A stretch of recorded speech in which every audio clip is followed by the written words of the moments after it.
साहनी परिवार इस साम्राज्य के छोटे लेकिन समृद्ध और खुशहाल परिवार था। इस परिवार के मेंबर्स हंसी खुशी अपना जीवन व्यक्त कर रहे थे, लेकिन आज साहनी परिवार के साथ कुछ अजीब और अलग हो रहा था। साहनी परिवार के आसमान में आज बहुत ही घने और काले बादल लगे हुए थे। चारों तरफ बिजली कड़कने की आवाज आ रही थी। वहीं नीचे साहनी परिवार के महल के एक कमरे से एक औरत की तेज चिल्लाने की आवाज आ रही थी। वहीं उस कमरे के बाहर साहनी परिवार के हेड और कुछ एल्डर्स खड़े थे और कमरे के अंदर से आ रही उस आवाज को सुनकर घबराए जा रहे थे। वहां खड़े सभी लोग अपने चेहरे पर बेचैनी और चिंता के साथ आपस में बात कर रहे थे। तभी उन सभी को उस कमरे से किसी बच्चे की तेज रोने की आवाज सुनाई पड़ती है। उस आवाज को सुनकर सभी की निगाहें उस कमरे की दरवाजे की ओर मुड़ जाती है। कुछ देर बाद उस कमरे का दरवाजा खुलता है और एक बूढ़ी औरत कमरे से बाहर आती है। कमरे से बाहर आने के बाद वो बूढ़ी औरत पहले तो वहां पर खड़े सभी आदमियों की तरफ देखती है, जिसके बाद वो बुद्धि औरत अपनी बूढ़ी आवाज में परिवार हेड की तरफ देखते हुए उनसे कहती है, मुबारक हो परिवार हेड, आपकी बीवी को लड़का हुआ है। उस बूढ़ी औरत की बात सुनकर कमरे के बाहर खड़े परिवार हेड और सभी एल्डर्स के चेहरे पर कुछ देर पहले जो चिंता और बेचैनी दिखाई दे रही थी वो अब एक खुशी में बदल जाती है और उन सभी के चेहरे पर एक बड़ी सी मुस्कान आ जाती है। जिसके बाद परिवार हेड जल्दीबाजी में उस कमरे के अंदर जाते हैं। कमरे के अंदर जाने के बाद वो देखते हैं बिस्तर पर लेटी एक औरत को और उसके बगल में सो रहे बच्चे को, जिसकी आवाज उन्होंने अभी कुछ देर पहले सुनी थी।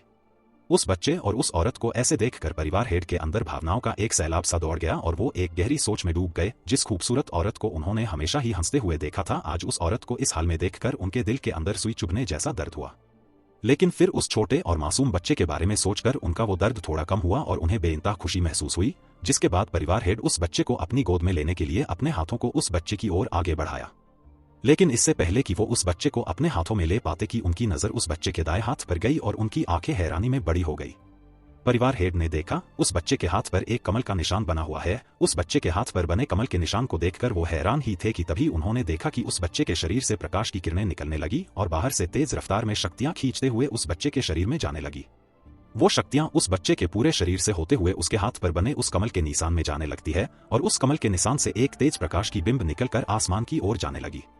उस बिंब के आसमान में जाते ही उस बच्चे के शरीर के अंदर गई शक्तियां तेजी से उस बच्चे का लेवल बढ़ाने लगती है। Martial art level 1, martial art level 2, martial art level 3, martial art level 4। उस बच्चे के शक्तियों के लेवल को इतनी तेजी से बढ़ते देखकर वहां उपस्थित सभी एल्डर की आंखें शौक के मारे बड़ी और मुंह खुला का खुला रह गया। जिसके बाद वहां पर उपस्थित सभी एल्डर्स के बीच बातें शुरू हो गई। परिवार हेड और सभी एल्डर्स उस बच्चे के शक्तियों के लेवल को इतनी तेजी से बढ़ते देखकर और वहां पर क्या हो रहा था ये समझने की कोशिश कर ही रहे थे। तभी पश्चिम दिशा से तेज हवा चलने की आवाज आती है और 5 बिस्ट हवा में उड़ते हुए आ जाते हैं। उन बिस्टों में सबसे आगे एक शेर उड़ रहा था। उस शेर के पीछे 3 बिस्ट और एक मोर जैसा दिखने वाला पंछी भी उड़ रहे थे। साहनी परिवार के आसमान में पहुंचकर उस शेर ने एक तेज दहाड़ लगाई। शेर की दहाड़ की वो आवाज से पूरे साहनी परिवार के लोगों को सुनाई देती है। साहनी परिवार के मेंबर और सैनिक जो अभी आसमान में जा रहे प्रकाश की बिंब को देखकर हैरान थे और कुछ समझने की कोशिश कर रहे थे। उस शेर की दहाड़ को सुनने के बाद उनकी वो हैरानी एक डर में बदल जाती है। जिसके बाद वो सभी लोग अपनी डर भरी आंखें उस तरफ घुमाई जिस तरह से वो आवाज आई थी। उस आवाज की तरफ अपने नजरे को घूमने के बाद उन सबको जो नजर आया उसे देखकर साहनी परिवार के मेंबर और सैनिक सभी लोग डर से कांपने लगते हैं। शेर की दहाड़ को सुनकर और वहां आए उन सभी बिस्टों को देखने के बाद साहनी परिवार के मेंबर्स और सैनिक ही नहीं बल्कि साहनी परिवार के हेड और उनके साथ खड़े सभी एल्डर्स को भी अपने अंदर डर महसूस हो रहा था। परिवार हेड जो अपने बेटे के अंदर से निकल रहे प्रकाश की बिंब और उन सभी बिस्टों के अचानक आ जाने को लेकर सोच रहे थे और कुछ समझने की कोशिश कर ही रहे थे कि तभी वो शेर एक बार फिर से दहाड़ लगता है। शेर के इस दहाड़ को सुनकर उसके पीछे खड़े तीनों बीस्ट और वो मोर जैसा दिखने वाला पंछी एक तेज आवाज निकलते हुए आगे आने लगाते हैं।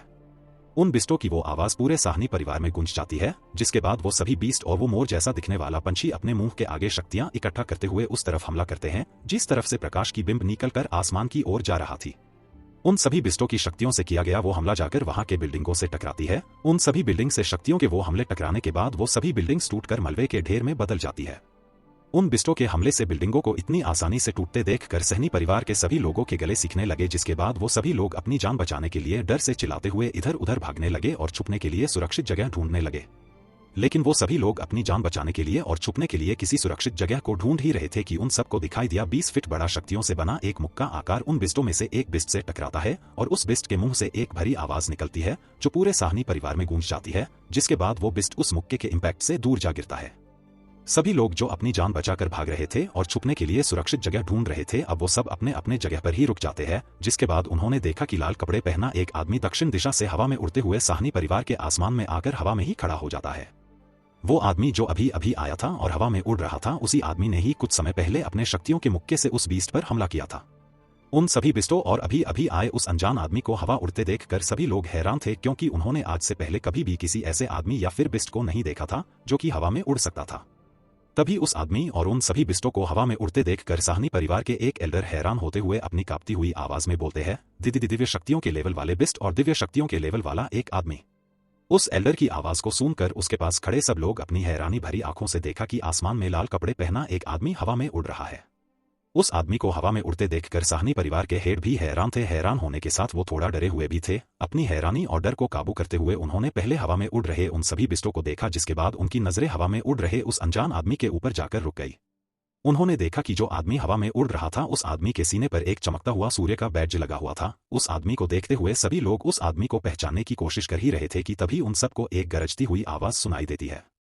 लाल कपड़े पहना वो आदमी जो अभी वहां आया था, वो अपने हाथ को आगे करके उसमें बहुत सारी शक्तियां इकट्ठा करता है। जिसके बाद वो आदमी उन सभी बिस्टों की ओर देखते हुए अपनी गरजती हुई आवाज कहता है, अगर मरना नहीं चाहते तो पीछे हट जाओ। जिसके बाद वो आदमी अपने हाथों में इकट्ठा की हुई शक्तियों से उन बिस्टों की ओर हमला करता है। उसका वो हमला जाकर हवा में उड़ रहे एक बिस्ट से टकराता है और वो बिस्ट भी झटके से पीछे होते हुए एक बिल्डिंग से जा टकराता है। उस बिस्ट के बिल्डिंग से टकराते ही वो बिल्डिंग एक झटके में टूटकर नीचे गिर जाती है। अपने दो बिस्ट साथियों को एक इंसान के द्वारा इतने आसानी से हराए जाते देखकर मोर और उसके साथ आया वो चौथा बिस्ट दोनों ही पीछे हटने लगते हैं। यहाँ तक कि उन सभी बिस्टों को आदेश देने वाला शेर भी डर कर थोड़ा पीछे होने लगा था। पीछे होते हुए उस शेर ने एक दहाड़ लगाई। उस शेर की दहाड़ को सुनकर दोनों बिस्ट जो अभी भी हवा में उड़ रहे थे पीछे हटने लगाते हैं और फिर से उस शेर के पीछे जाकर खड़े हो जाते हैं। उन सभी बिस्टों को उस आदमी से इस हद तक डरते देखकर साहनी परिवार के सभी एल्डर्स जो कि परिवार हेड के पास में ही खड़े थे आपस में बातें करने लगे। तभी उन्होंने देखा कि वो आदमी उन सभी बिस्टों को पीछे करने के बाद उनकी तरफ मुड़ता है और उड़ते हुए वहां उनके पास आ जाता है। वहां आ जाने के बाद वो आदमी पहले उस छोटे बच्चे को, फिर वहां खड़े बाकी सबको देखा। जिसके बाद वो आदमी चलते हुए उधार जाने लगता है जिधर वो बच्चा था। वहां उस बच्चे के पास जाने के बाद वो आदमी उस बच्चे को ध्यान से देखता है। उस बच्चे को देखने के बाद उस आदमी के चेहरे पर एक बड़ी सी मुस्कान आ जाती है। जिसके बाद वो आदमी एक डरावनी हंसी हंसते हुए कहता है, आखिरकार मैंने इसे ढूंढ ही लिया। उस आदमी की बात सुनकर साहनी परिवार के हेड और सभी एल्डर्स को कुछ गड़बड़ होने का आभास हुआ। उन सभी लोगों ने बिना देरी किए अपने शरीर से शक्तियां निकालना शुरू किया। लेकिन इससे पहले कि वो सभी लोग अपने शक्तियों से उस आदमी पर हमला कर पाते, लाल कपड़े पहना वो आदमी अपनी शक्तियों को अपने शरीर से बाहर निकलता है। जिसके बाद वो आदमी अपनी शक्तियों से ही साहनी परिवार के हेड और सभी एल्डर्स के ऊपर दबाव डालता है। उस आदमी के शक्तियों के दबाव से साहनी परिवार के हेड और सभी एल्डर्स को अपने ऊपर एक भारी दबाव महसूस होता है। उस दबाव के वजह से वो सभी हिल भी नहीं पा रहे थे। उन सबको ऐसा लग रहा था जैसे उनके ऊपर कोई पहाड़ रख दिया गया हो, जिसके वजन के भार से अभी उन सभी के शरीर फट जाएंगे। जिसके बाद वो आदमी अपने हाथों को हिलाता है और अपनी शक्तियों की मदद से साहनी परिवार के हेड और सभी एल्डर्स की शक्तियों को उनके शरीर में ही जाम कर देता है। अपनी सभी शक्तियां उनके शरीर में जाम होने की वजह से वो कुछ बोल भी नहीं पा रहे थे। उन सभी की शक्तियों को जाम करने के बाद वो आदमी अपने पास से एक सफेद रंग का टोकन निकालता है। उस टोकन को निकलने के बाद वो आदमी एक मंत्र बोलते हुए उस बच्चे के हाथ पर बने कमल के निशान पर एक छोटा सा कट लगता है। उस कट के लगने से उस निशान से खून निकलने लगता है। उस बच्चे के हाथ से खून निकलते देखकर वो आदमी अपने हाथ में पकड़े सफेद रंग के उस टोकन को उस बच्चे के हाथ पर बने कमल के निशान पर रख देता है। उस टोकन को उस बच्चे के हाथ पर बने कमल के निशान पर रखते ही कमल का वो निशान उस बच्चे के हाथ से गायब होने लगता है और उस टोकन पर बनने लगता है। ऐसा होते समय उस छोटे बच्चे को बहुत ज्यादा दर्द हो रहा था और वो छोटा बच्चा अब दर्द के मारे रोने भी लगा था। उस बच्चे के हाथ से जैसे जैसे कमल का वो निशान मिटता जा रहा था, उस बच्चे के शरीर के अंदर गई शक्तियां बहुत तेजी से कम होने लगती है और उस बच्चे का लेवल जो कि पहले बढ़ रहा था वो अब तेजी गिरने लगता है। लेवल के नीचे गिरने और शक्तियां कम होने की वजह से उस बच्चे का शरीर धीरे धीरे पीला पड़ना शुरू हो जाता है। उस बच्चे के हाथ पर बना कमल का वो निशान धीरे धीरे करके उस आदमी के हाथ में पकड़े सफेद रंग के टोकन पर छपता गया, जिससे उस बच्चे का बढ़ा हुआ लेवल तेजी से गिरते हुए शून्य हो गया। जब वो कमल का निशान पूरी तरह से उस टोकन पर छप गया तब उस छोटे बच्चे का शरीर पूरी तरह से पीला पड़ गया था। उस छोटे बच्चे को देखकर ऐसा लग रहा था जैसे उसके शरीर से खून पूरी तरह से निकाल लिया गया हो, जिसकी वजह से उस बच्चे के शरीर में खून की एक बूंद भी नहीं हो और उस बच्चे की जान भी बस निकलने ही वाली हो। अपने लड़के की ऐसी हालत देखाकर साहनी परिवार के हेड के आंखों से आंसू निकलने लगे और वो कुछ बोलने की कोशिश करने लगे, लेकिन उनकी शक्तियां जाम होने के वजह से वो कुछ बोल नहीं पा रहे थे। वही लाल कपड़े पहने उस आदमी ने जब देखा कि बच्चे के हाथ पर बना कमल का निशान उसके हाथ में पकड़े टोकन पर पूरी तरह से छप गया है, तब उस आदमी ने उस टोकन को ऊपर उठाते हुए उस टोकन को ध्यान से देखता है। जिसके बाद फिर वो अपने दोनों हाथों को फैलाता है और फिर एक भयानक हंसी हंसते हुए चिल्लाकर कहता है, हाँ हाँ हाँ, आखिरकार मैंने इसको हासिल कर हो लिया, मुझे मिल ही गया जो मैं इतने समय से ढूंढ रहा था। अपनी बात पूरी जाने के बाद वो आदमी पहले उस छोटे बच्चे को देखता है जो कि अब अधमरे हालत में हो गया था, और फिर पीछे मुड़ते हुए साहनी परिवार के हेड और सभी एल्डर्स की ओर देखता है, जिसके बाद वो उन सब को नजरअंदाज करके हवा में उड़ते हुए जाने लगा। लेकिन अभी वो आदमी कुछ दूर ही गया था कि तभी उसको कुछ महसूस होता है और वो आदमी पीछे मुड़कर देखता है। पीछे मुड़ने के बाद उसने देखा कि तेजी से एक आदमी हवा में उड़ते हुए उनकी तरफ आ रहा है। उस आदमी को अपने ओर आते देखकर उस आदमी की भौहें सिकुड़ जाती है और वो आदमी अपने हाथ में पकड़े टोकन को अपना हाथ हिलाते हुए गायब कर देता है। जिसके बाद एक आदमी साहनी परिवार के आसमान में आकर रुकता है। वो इंसान जो अभी आया था वो एक बूढ़ा आदमी था। उस आदमी के बाल सफेद थे और उसके चेहरे पर झुर्रियां देखी जा सकती थी। उस बूढ़े इंसान ने सफेद रंग के कपड़े पहन रखा था।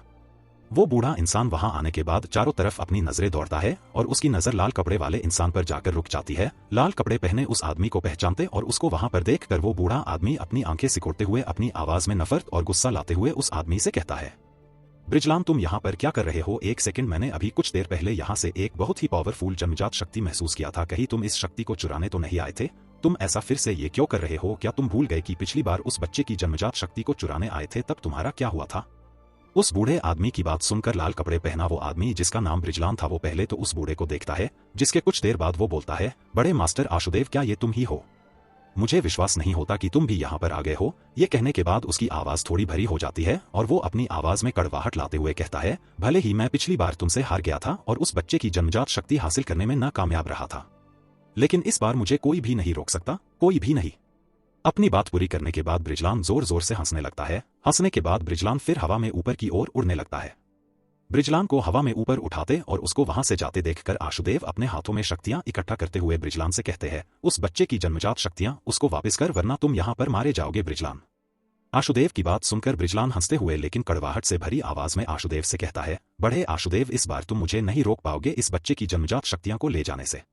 तुम मुझे पिछली बार रोक पाए क्योंकि मैं तुम्हारे परिवार में था और तुम्हारा साथ देने के लिए तुम्हारे परिवार के बहुत से लोग थे, लेकिन इस बार तुम मुझे नहीं रोक सकते। तुम कभी उस काबिल नहीं थे कि तुम मुझे रोक सको। उसकी बात सुनकर आशुदेव ने अपने हाथों में इकट्ठा की हुई उन शक्तियों से ब्रिजलान पर हमला किया। आशुदेव की शक्तियों का वो हमला तेज रफ्तार में ब्रिजलान की ओर आगे बढ़ रहा था। आशुदेव के द्वारा किए हमले को अपनी तरफ आते देखकर ब्रिजलान अपने कमरे पर लटक रही एक तलवार निकालता है। उस तलवार से अपने तरफ आ रहे उस शक्तियों के हमले की ओर स्लैश करता है। उसके ऐसा करते ही 20 फीट बड़ी एक एनर्जी निकलती है और ब्रिजलान की आ रही शक्तियों के उस हमले से टकरा जाती है। उन दोनों शक्तियों के एक साथ टकराने की वजह से वहां पर एक तेज विस्फोट होता है।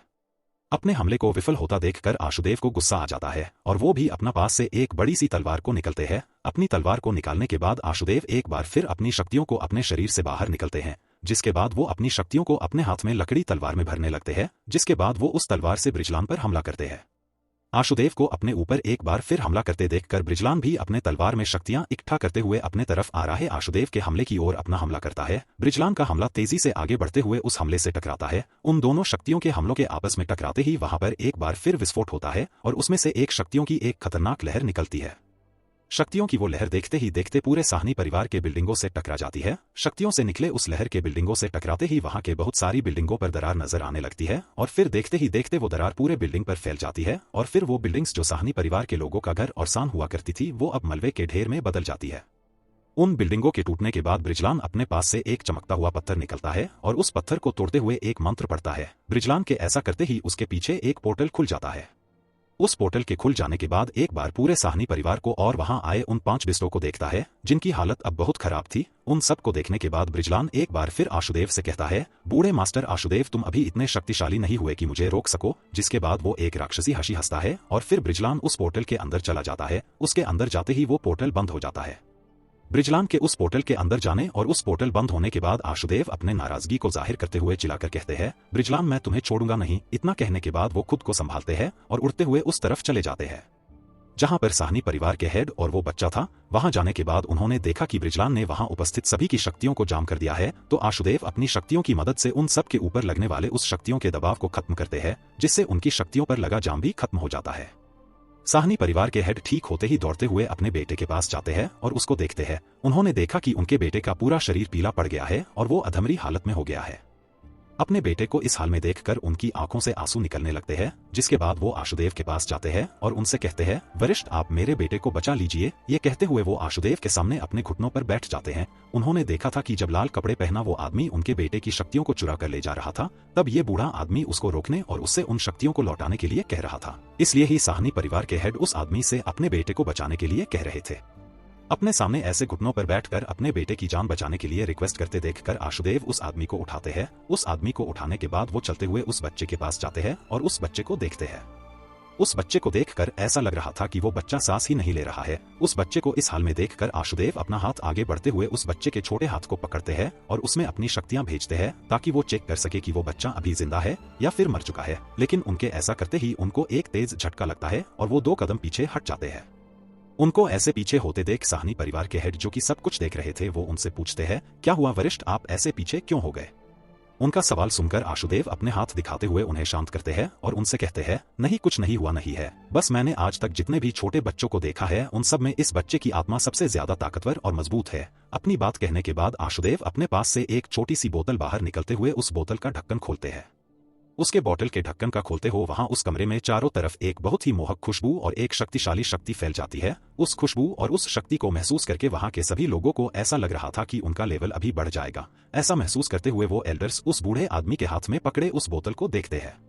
उस बोतल में एक चमकती हुई पिल रखी हुई थी। वो खुशबू और वो शक्ति इसी पिल से निकल रही थी। उस बोतल के ढक्कन खोलने के बाद आशुदेव उस पिल को बोतल से निकलते हुए उस बच्चे को खिला देते हैं।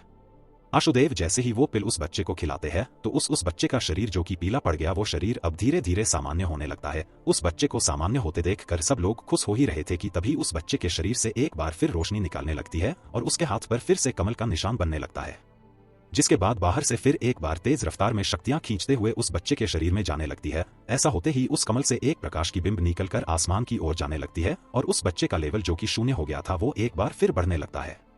Martial art level 1, martial art level 2, martial art level 3। उस बच्चे की शक्तियों को इतनी तेजी से बढ़ते देखकर आशुदेव बहुत हैरान थे और अपनी इसी हैरानी में वो धीमी आवाज में कहते हैं, जन्मजात शक्तियां, इस बच्चे के पास अभी भी जन्मजात शक्तियां हैं।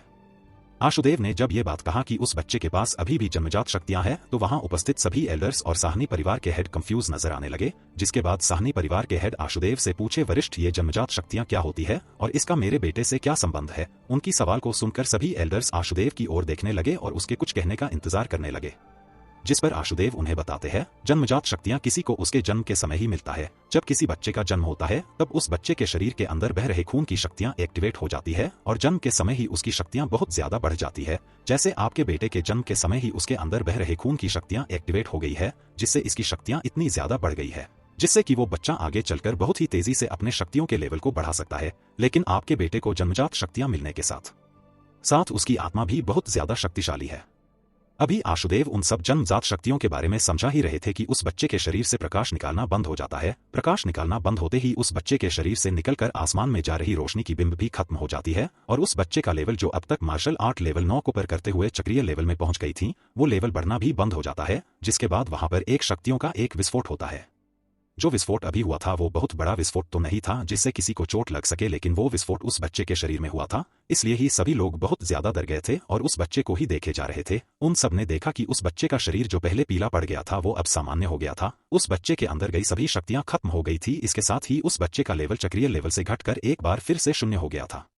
उस बच्चे के साथ ऐसा होते देखकर आशुदेव कुछ समझ नहीं पाए और अपने चेहरे पर कंफ्यूजन के साथ उस बच्चे के पास गए और उसको चेक किया। उस बच्चे को चेक करने के बाद वो थोड़े हैरान दिखने लगे। कुछ देर के बाद उनके चेहरे पर दुख नजर आने लगा।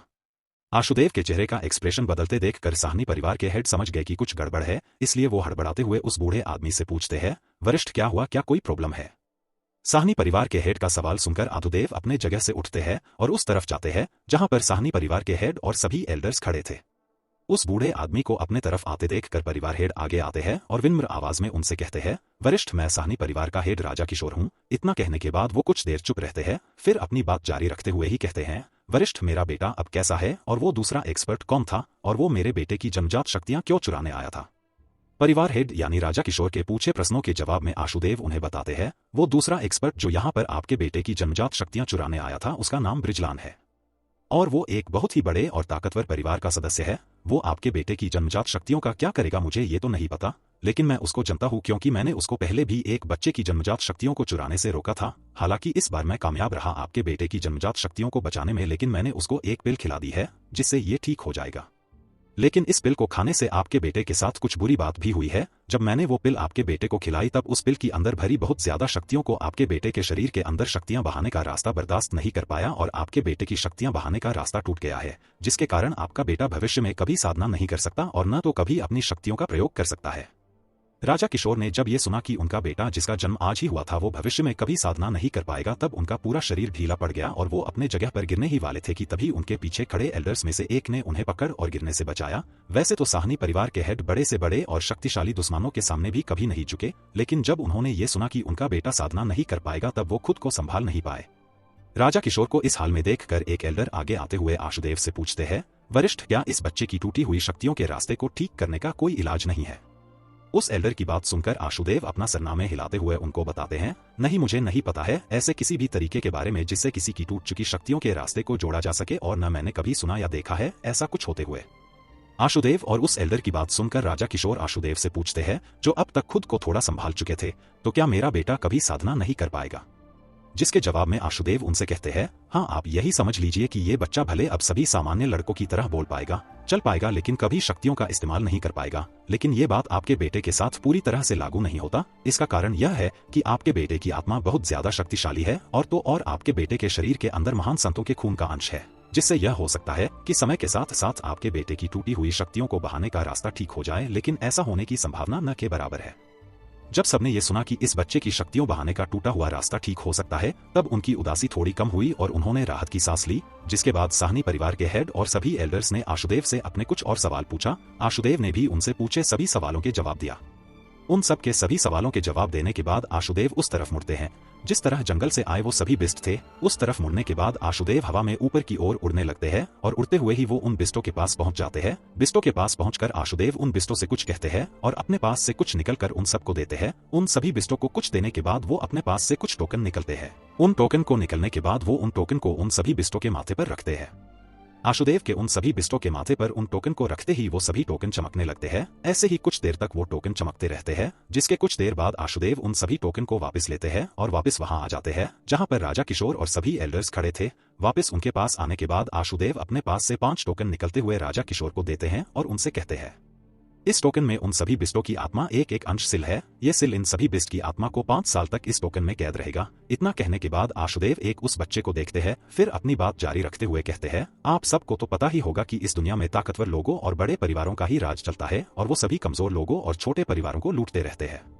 जिस पर राजा किशोर और सभी एल्डर्स ने अपना सर हाँ हिलाते हुए उन्हें हाँ कहते हैं। वो सभी लोग जानते थे कि इस दुनिया में सभी शक्तिशाली लोग और बड़े परिवार अपने से कमजोरों को लूटते थे। उनके परिवार के साथ भी ऐसा हुआ था। उनके साहनी परिवार को भी कई बार बड़े परिवारों के द्वारा लूटा गया था, इसलिए ही वो सब इस बात को जानते थे। ये देखकर कि सभी लोग इस बात को जानते हैं, आशुदेव आगे कहते हैं, आज यहाँ पर जो भी हुआ उसके बाद आने वाले समय में बहुत से शक्तिशाली लोग और बड़े परिवार यहाँ पर आएंगे, क्योंकि उन सबको यही लगेगा कि आज यहाँ पर कोई कीमती खजाना निकला है। यहाँ आने के वो लोग आप सबको लूटने की कोशिश करेंगे है, इसलिए ही मैं ये टोकन आपको दे रहा हूँ। इस टोकन के वजह से वो सभी बिस्ट आने वाले 5 सालों तक आपके परिवार के साथ जुड़े रहेंगे और आपके परिवार पर हमला करने वाले लोगों सर आप सबकी रक्षा करेंगे। जब सबने आशुदेव की बात सुनी तो उनके चेहरे पर हैरानी नजर आने लगी और वो सभी सोचने लगे कि जब उनके परिवार के साथ 5 बिस्ट जुड़ेंगे जिनकी शक्तियां दिव्यता लेवल पर हो, तब उनका परिवार कितना ज्यादा शक्तिशाली हो जाएगा। शायद उस समय साहनी परिवार 3 पहाड़ियों के साम्राज्य के सबसे ताकतवर परिवारों में से एक बन जाएंगे। उन सबको सोच में डूबे देखकर आशुदेव उनसे आगे कहते हैं, इस टोकन में उन सभी बिस्टों की आत्मा का अंश केवल 5 साल के लिए ही रहेगा। 5 साल पूरे होने के बाद इन बिस्टों पर लगाई मेरी वो शील टूट जाएगी और इस टोकन से उन सभी बिस्टों के आत्मा का अंश भी खत्म हो जाएगा, जिसके बाद वो सभी बिस्ट आजाद हो जाएंगे और यहाँ से चले जाएंगे। लेकिन आप सबके पास 5 साल का समय है इन सभी बिस्टों को अपने परिवार के साथ जोड़ने का। ऐसा हो सकता है कि आने वाले इन 5 सालों के दौरान ये बिस्ट आपके परिवार के साथ हमेशा के लिए जुड़ जाए। अगर ऐसा होता है तब ये बिस्ट हमेशा आपके परिवार के साथ रहेंगे। आशुदेव की बातों को समझते हुए राजा किशोर और वहां उपस्थित सभी एल्डर्स हाँ में गर्दन हिलाते हैं और उन सभी बिस्टों को साहनी परिवार के साथ जोड़ने और उस बच्चे की जान बचाने के लिए उन्हें धन्यवाद कहते हैं। टोकन देने के बाद आशुदेव उन सब से कुछ और देर तक बात करते हैं और उन्हें कुछ और भी चीजें देते हैं, जिसके बाद आशुदेव उन सब से आगे कहते हैं, मुझे अब यहाँ से जाना होगा क्योंकि ब्रिजलान जो अभी यहाँ से आपके बेटे की जन्मजात शक्तियों को चुरा कर गया है वो मेरे परिवार पर हमला कर सकता है, इसलिए ही मुझे अब यहाँ से जाना होगा। जब राजा किशोर ने सुना कि आशुदेव वहां से जाने की बात कर रहे हैं, तब वो हड़बड़ाते हुए आशुदेव से कहते हैं, वरिष्ठ, इससे पहले कि आप यहां से जाए मैं चाहता हूं कि मेरे बेटे का नामकरण करें। राजा किशोर की बात सुनकर आशुदेव, जो अब वहां से जाने के लिए तैयार ही थे, वो रुकते हैं और राजा किशोर की ओर देखते हैं। राजा किशोर को देखने के बाद आशुदेव अपनी नजर घुमाते हुए उस तरफ देखते हैं जिधर वो छोटा बच्चा था, जिसके बाद आशुदेव उस बच्चे के हाथ पर बने कमल के निशान को देखते हैं और कुछ सोचते हुए ही उस बच्चे के पास जाते हैं। उस बच्चे के पास जाने के बाद आशुदेव उस बच्चे को अपने हाथों में उठाते हुए गहरी आवाज में कहते हैं, आज से ये पूरी दुनिया इस बच्चे को मयंक साहनी के नाम से जानेगी। आशुदेव की मुंह से उस बच्चे का नाम सुनकर राजा किशोर और सभी एल्डर्स धीमी आवाज में उस नाम को दोहराते हुए कहते हैं, मयंक, इस बच्चे का नाम मयंक रहेगा। उस बच्चे का नाम रखने के बाद आशुदेव मयंक को राजा किशोर के हाथों में देते हैं, जिसके बाद आशुदेव हवा में ऊपर उठने लगते हैं और हवा में उड़ने लगते हैं, जिसके कुछ देर बाद आशुदेव देखते ही देखते सभी के आंखों से ओझल हो जाते हैं। आशुदेव के वहां से चले जाने के बाद वो सभी बिस्ट जो अभी तक वही हवा में उड़ रहे थे, वो सभी बिस्ट उस तरफ देखते हैं जिस तरफ राजा किशोर खड़े थे। वो सभी उनकी तरफ देखते हुए एक तेज दहाड़ लगाते हैं। उन बिस्टों की दहाड़ से पूरा साहनी परिवार एक बार को हिल गया, जिससे कि नीचे खड़े साहनी परिवार के मेंबर और सैनिकों के बीच भगदड़ मच गई और सभी लोग छिपने के लिए भागने लगे। वही वो सभी उस भगदड़ को नजरअंदाज करके वहां से वो सब इस तरफ जाने लगे जिधर से वो सभी आए थे। उन बिस्टों को वहां भगदड़ मचाकर जाते देखकर सभी एल्डर्स जो कि अभी तक राजा किशोर के पास ही खड़े थे, वो सब आगे बढ़कर सभी को शांत कराने लगे। साहनी परिवार के सभी मेंबर्स को शांत करने के बाद राजा ने सभी एल्डर्स को मीटिंग के लिए एक हाल में बुलाया और उस रात वहां जो भी हुआ वो सब कुछ सभी लोगों से छिपाने के लिए कहा। उस रात के बाद साहनी परिवार आने वाले एक हफ्ते तक तो शांत रहा और अपने टूटी हुई बिल्डिंग्स का मरम्मत करवाती रही। इस दौरान जैसा कि आशुदेव ने उन सबको बताया था, बहुत से ताकतवर लोगों और बहुत से बड़े परिवारों ने अपने सैनिकों के साथ साहनी परिवार पर हमला किया और उनको लूटने की कोशिश की, लेकिन हर बार जो साहनी परिवार पर हमला करता था उन सबको हार का ही सामना करना पड़ा, क्योंकि जब कभी भी कोई ताकतवर आदमी या परिवार साहनी परिवार पर हमला करता था तब वो सभी बिस्ट आकर के उन सभी को मार देते या खदेड़ देते थे, जिससे साहनी परिवार को कोई भी नहीं लूट पाता था। धीरे धीरे समय बीतता गया और अब उस रात को पूरे 16 साल हो गए थे। बीते इन 16 सालों के दौरान साहनी परिवार अब पहले से ज्यादा बड़ा और शक्तिशाली हो गया था। हालांकि वो सभी 5 बिस्ट 11 साल पहले ही साहनी परिवार को छोड़कर चले गए थे, लेकिन उनके जाने के बाद भी साहनी परिवार ताकतवर और बड़ा होता चला गया। साहनी परिवार को इतनी तेजी से बढ़ते और ताकतवर होते देखकर बहुत से छोटे परिवार साहनी परिवार से संधि करके उनमें ही शामिल हो गए, जबकि बहुत से बड़े दूसरे परिवार साहनी परिवार को इतनी तेजी से बढ़ते देखकर ईर्ष्या करने लगे थे। साहनी परिवार से बहुत दूर एक बड़े से महल के एक कमरे में कुर्सियों पर 5 लोग बैठे थे, लेकिन वहां पर एक अजीब सी शांति फैली हुई थी। तभी उस शांति को तोड़ते हुए पीले रंग के कपड़े पहने एक बूढ़ा आदमी लीडर की कुर्सी पर बैठे आदमी की ओर देखते बोलता है, क्या हम सब कुछ नहीं करेंगे? ये साहनी परिवार धीरे धीरे बहुत ज्यादा शक्तिशाली और बड़ा होता जा रहा है। उस बूढ़े आदमी की बात को सुनकर उसके बगल में ही बैठा एक अधेड़ उम्र का आदमी बोला, लीडर उपेंद्र, तो आप ही बताओ कि हम क्या कर सकते हैं? पता नहीं 16 साल पहले साहनी परिवार में कौन सा खजाना निकला था जिसकी मदद से साहनी परिवार ने इतने सारे शक्तिशाली बिस्टों अपने परिवार के जोड़ने में कामयाब रहे, जिनमें से हर एक बीस्ट की शक्तियां दिव्यता लेवल पर है। एक शक्तियों की इस दुनिया में इंसानों और सभी बिस्टों की शक्तियों को अलग अलग लेवल में बांटा गया है। कोई भी इंसान या बिस्ट अपनी साधना की शुरुआत मार्शल आर्ट के लेवल से करता है। 3 इस दुनिया में मार्शल आर्ट और बाकी सभी लेवल को कुल 9 चरणों में बांटा गया है, जिसको साधना करते हुए और शक्तियों को अपने शरीर में खींचते हुए अपने लेवल के चरणों को बढ़ाया जा सकता है। 4 जब कोई इंसान या बिस्ट किसी लेवल के 9वें चरण में पहुंच जाता था तब उस चरण को पूरा करके और शक्तियों की मदद से अगले लेवल में पहुंचा जा सकता था। 5 दिव्यता लेवल भी इन्हीं लेवल में से एक लेवल होता था। इस लेवल में पहुंचने के बाद कोई इंसान या बिस्ट अपनी शक्तियों को दिव्य बना लेता था। 6 अपनी शक्तियों को दिव्य बनाने के कोई इंसान अपनी शक्तियों की मदद से हवा में उड़ सकता था। इस लेवल में पहुंचने के बाद कोई इंसान या बिस्ट इस दुनिया के सबसे ताकतवर लोगों में शामिल हो जाता था। 7 साहनी परिवार भले ही अभी कितना भी ताकतवर क्यों न हो गया हो, लेकिन फिर भी अभी तक उस परिवार में एक भी इंसान इस लेवल पर नहीं पहुंच पाया था। साहनी परिवार के लीडर जो कि उस परिवार के सबसे शक्तिशाली इंसान थे, उनकी शक्तियां भी अभी तक केवल नरकता लेवल में ही था। उस अधेड़ उम्र के आदमी के बात पूरा करने के बाद उन्हीं के बीच बैठा एक तीसरा आदमी जिसने लाल और काले रंग के कपड़े पहन रखा था, वो अपनी आवाज में कड़वाहट के साथ कहता है, मुझे बस एक मौका मिल जाए तो मैं उस साहनी परिवार को बर्बाद करके रख दूंगा। ये कहते हुए उस आदमी की मुठिया बांध गई थी और वो अपने जगह से खड़ा हो गया था। इतना कहने के बाद वो आदमी रुकता है और लीडर की कुर्सी पर बैठे आदमी की ओर देखते हुए एक बार फिर बोलता है, लीडर निशांत, अब आप ही बताओ कि हम सब क्या करें? साहनी परिवार जितनी तेजी से ताकतवर होता जा रहा है, उस रफ्तार से ही वो सब शक्तिशाली होते रहे तो जल्द ही वो साहनी परिवार हमसे भी ज्यादा शक्तिशाली हो जाएगा और पूरे सुल्तानपुरा शहर में उसका ही राज चलेगा। जो परिवार कभी हमारे तरफ आंख उठाकर भी देखने की हिम्मत नहीं था, वो जल्द ही हम सब के ऊपर अपना हुकूमत चलाएगा। जिस आदमी ने बात कही वो आदमी था चौहान परिवार का लीडर राघवन चौहान। राघवन की बात पूरी होने के बाद लीडर की कुर्सी पर बैठा अधेड़ उम्र का इंसान जिसका नाम निशांत था, वो बोला, तुमने ठीक कहा, कुछ तो करना पड़ेगा सहनी परिवार का, इसलिए ही मैंने अपने बहुत से लोगों को सहनी परिवार पर नजर रखने को बोला है। उन सबको जैसे ही मौका मिलेगा वो सब कोई कसर नहीं छोड़ेंगे। ये कहते हुए उस अधेड़ उम्र के आदमी ने उस कमरे में बैठे एक आदमी की तरफ देखा जिसका चेहरा पूरी तरह से ढका हुआ था। उस आदमी की तरफ देखते हुए उसके चेहरे पर एक शैतानी मुस्कान आ गई। उस आदमी को ऐसे बात करते देखकर बूढ़ा उपेंद्र बोलता है, वैसे मुझे मेरे आदमियों से पता चला है कि वो सभी बिस्ट जो कि साहनी परिवार के साथ जुड़े हुए थे और उनकी मदद करते थे वो बहुत समय से दिखाई नहीं दिए। उपेंद्र की बात सुनकर चौहान परिवार का हेड राघवन उसकी तरफ देखते हुए कहता है, क्या ये बात सच है? क्योंकि मेरे खबरियों से भी मुझे ये खबर मिली है कि वो सभी बिस्ट सहनी परिवार से चले गए हैं। अगर ये बात सही है तो फिर हमें साहनी परिवार पर हमला करके उनको खत्म कर देना चाहिए और उनको लूट लेना चाहिए। साहनी परिवार को खत्म भी कर देंगे पर उससे पहले हमें थोड़ा इंतजार करना पड़ेगा क्योंकि जल्दी अकेडमी के अंदर प्रतियोगिता शुरू होने वाला है, इसलिए हमें अभी रुकना होगा। ऊंची कुर्सी पर बैठा अधेड़ उम्र का आदमी जिसका नाम निशांत था वो कहता है। इन सब बातों से अनजान साहनी परिवार के बड़े और आलिशान महल के एक कमरे में एक लड़का अधेड़ उम्र के एक आदमी के पैरों को छूते हुए उससे कहता है, पापा मैं अब अकेडमी ऑफ ग्रेट स्वॉर्ड्समैनशिप जा रहा हूँ। जिस पर वो अधेड़ उम्र का आदमी उस लड़के के सर पर हाथ रखते हुए उससे कहते हैं, बेटा तुम अपना ध्यान रखना और मन लगाकर ट्रेनिंग करना, मुझे पूरा यकीन है कि तुम एक दिन बहुत बड़े तलवारबाज बनोगे। वो अधेड़ उम्र का आदमी थे साहनी परिवार के हेड राजा किशोर और जो लड़का उनके सामने था वो लड़का था उनका बेटा मयंक। बीते इन 16 सालों में मयंक भी अब बहुत बड़ा हो गया था। हालांकि उस रात जो कुछ भी हुआ था उसके बाद मयंक के पास कोई साधना का आधार नहीं था जिससे कि मयंक साधना कर सके। साधना का आधार न होने के बावजूद भी मयंक तलवारबाजी करने और सीखने के लिए अकेडमी जाया करता था और अभी मयंक वही जाने के लिए तैयार हुआ था। अपने पापा से आशीर्वाद लेने के बाद मयंक उस कमरे से बाहर आ जाता है। कमरे के बाहर आने के बाद मयंक देखता है कि वहां पर एक आदमी खड़ा था। उस आदमी को देखने के बाद मयंक उसके पास जाते हुए उससे कहता है, अंकल नीरज हम अब चले। जिस पर नीरज मयंक से मुस्कुराते हुए कहता है, क्यों नहीं, चलो चलते हैं अकेडमी में एक बार फिर से। जिसके बाद नीरज मयंक के साथ महल से बाहर आ जाता है। वहां पर एक गाड़ी खड़ी थी जिसके आगे 2 घोड़े बढ़ हुए थे। उस गाड़ी के पास आने के बाद वो मयंक उस गाड़ी के अंदर बैठ जाता है जबकि नीरज उस गाड़ी को चलाने के लिए आगे जाकर बैठ जाता है। गाड़ी पर बैठने के बाद नीरज उस गाड़ी में लगे उन घोड़ों से बंधे रस्सी को खींचता है। नीरज के रस्सी खींचते ही वो दोनों घोड़े एक बार हिनहिनाते हैं, जिसके बाद वो घोड़े दौड़ना शुरू कर देते हैं। नीरज मयंक बॉडीगार्ड था जो हमेशा उसके साथ ही रहता था। साहनी परिवार के महल से निकलने के लगभग 6 घंटे बाद नीरज और मयंक दोनों ही अकेडमी ऑफ ग्रेट स्वॉर्ड्समैनशिप पहुंच जाते हैं। वहां पहुंचने के बाद मयंक और नीरज गाड़ी से उतरते हैं, जिसके बाद नीरज अपने साथ लाए गाड़ी की तरफ इशारा करते हुए अकेडमी के गेट पर खड़े एक आदमी को एक सिक्का देता है और वहां से मयंक और नीरज दोनों ही गेट के अंदर चले जाते हैं। गेट के अंदर आते ही मयंक दौड़ने लगता है। मयंक को दौड़ते देखकर नीरज उससे पूछता है, अरे मयंक तुम दौड़ क्यों रहे हो? जिस पर मयंक दौड़ते हुए ही बिना मुड़े नीरज से कहता है, नीरज अंकल आज मेरे दोस्तों का प्रैक्टिस मुकाबला है, मैं वही देखने के लिए जा रहा हूँ। मयंक की बात सुनकर नीरज अपना सिर हिलाते हुए कहते हैं, ये सच में अभी एक बच्चा ही है।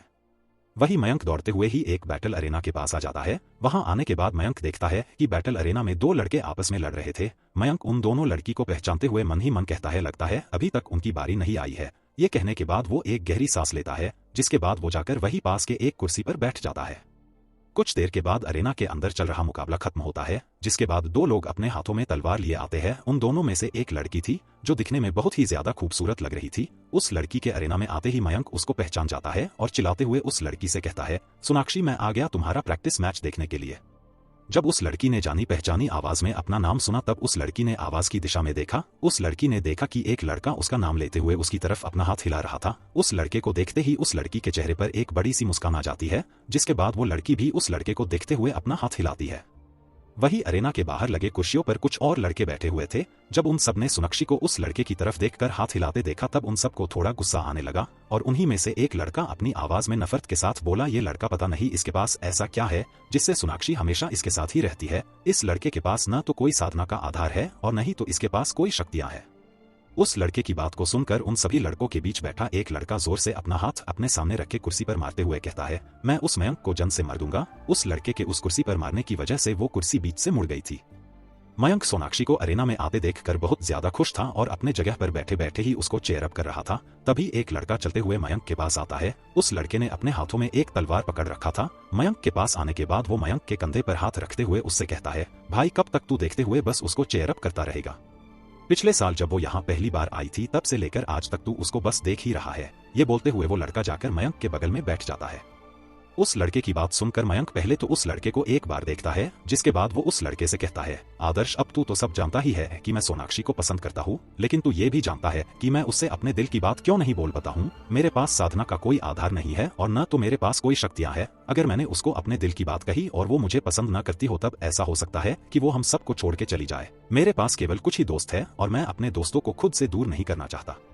अभी उन दोनों लड़कों की बात चल ही रही थी कि तभी अरेना के अंदर सोनाक्षी का मुकाबला शुरू हो जाता है। मुकाबले के शुरू होते ही सोनाक्षी अपने साथ लड़ रहे योद्धा पर भारी पड़ती नजर आ रही थी। वो दोनों एक दूसरे पर हमले करते जा रहे थे। वैसे ही उन दोनों ने एक दूसरे पर 50 से भी ज्यादा हमले किए, जिसके बाद सोनाक्षी ने मौका देखते हुए अपनी तलवार को अपने साथ लड़ रहे योद्धा के गर्दन पर रख देती है, जिससे वो योद्धा हार जाता है। हारने के बाद वो लड़का अपना सिर झुकाए अरेना से बाहर निकल जाता है। उस लड़के के जाने के बाद वो लड़की अपने तलवार को अपने म्यान में रखती है, जिसके बाद वो लड़की मुकाबला करवा रहे रेफरी को झुककर नमस्कार करती है, जिसके बाद वो लड़की मयंक और आदर्श की ओर जाने लगती है। उस लड़की को अपने तरफ आते देखकर मयंक उस लड़की से कहता है, सोनाक्षी तुम बहुत अच्छी लड़ी, तुमने उसको बहुत कम समय में हरा दिया। जिस पर मयंक की बातों को नजरअंदाज करते हुए जाकर आदर्श के बगल में बैठ जाती है। सोनाक्षी को अपने बातों को नजरअंदाज करते और आदर्श के बगल में जाकर बैठते देखकर मयंक मुस्कुराते हुए उससे कहता है, सोनाक्षी तुम आज बहुत ज्यादा खूबसूरत लग रही हो। अगर आज किसी बड़े साम्राज्य के राजकुमार ने भी तुम्हें देख लिया तो वो तुम्हारी खूबसूरती पर मोहित हो तुम्हें अपना दल दे बैठेगा।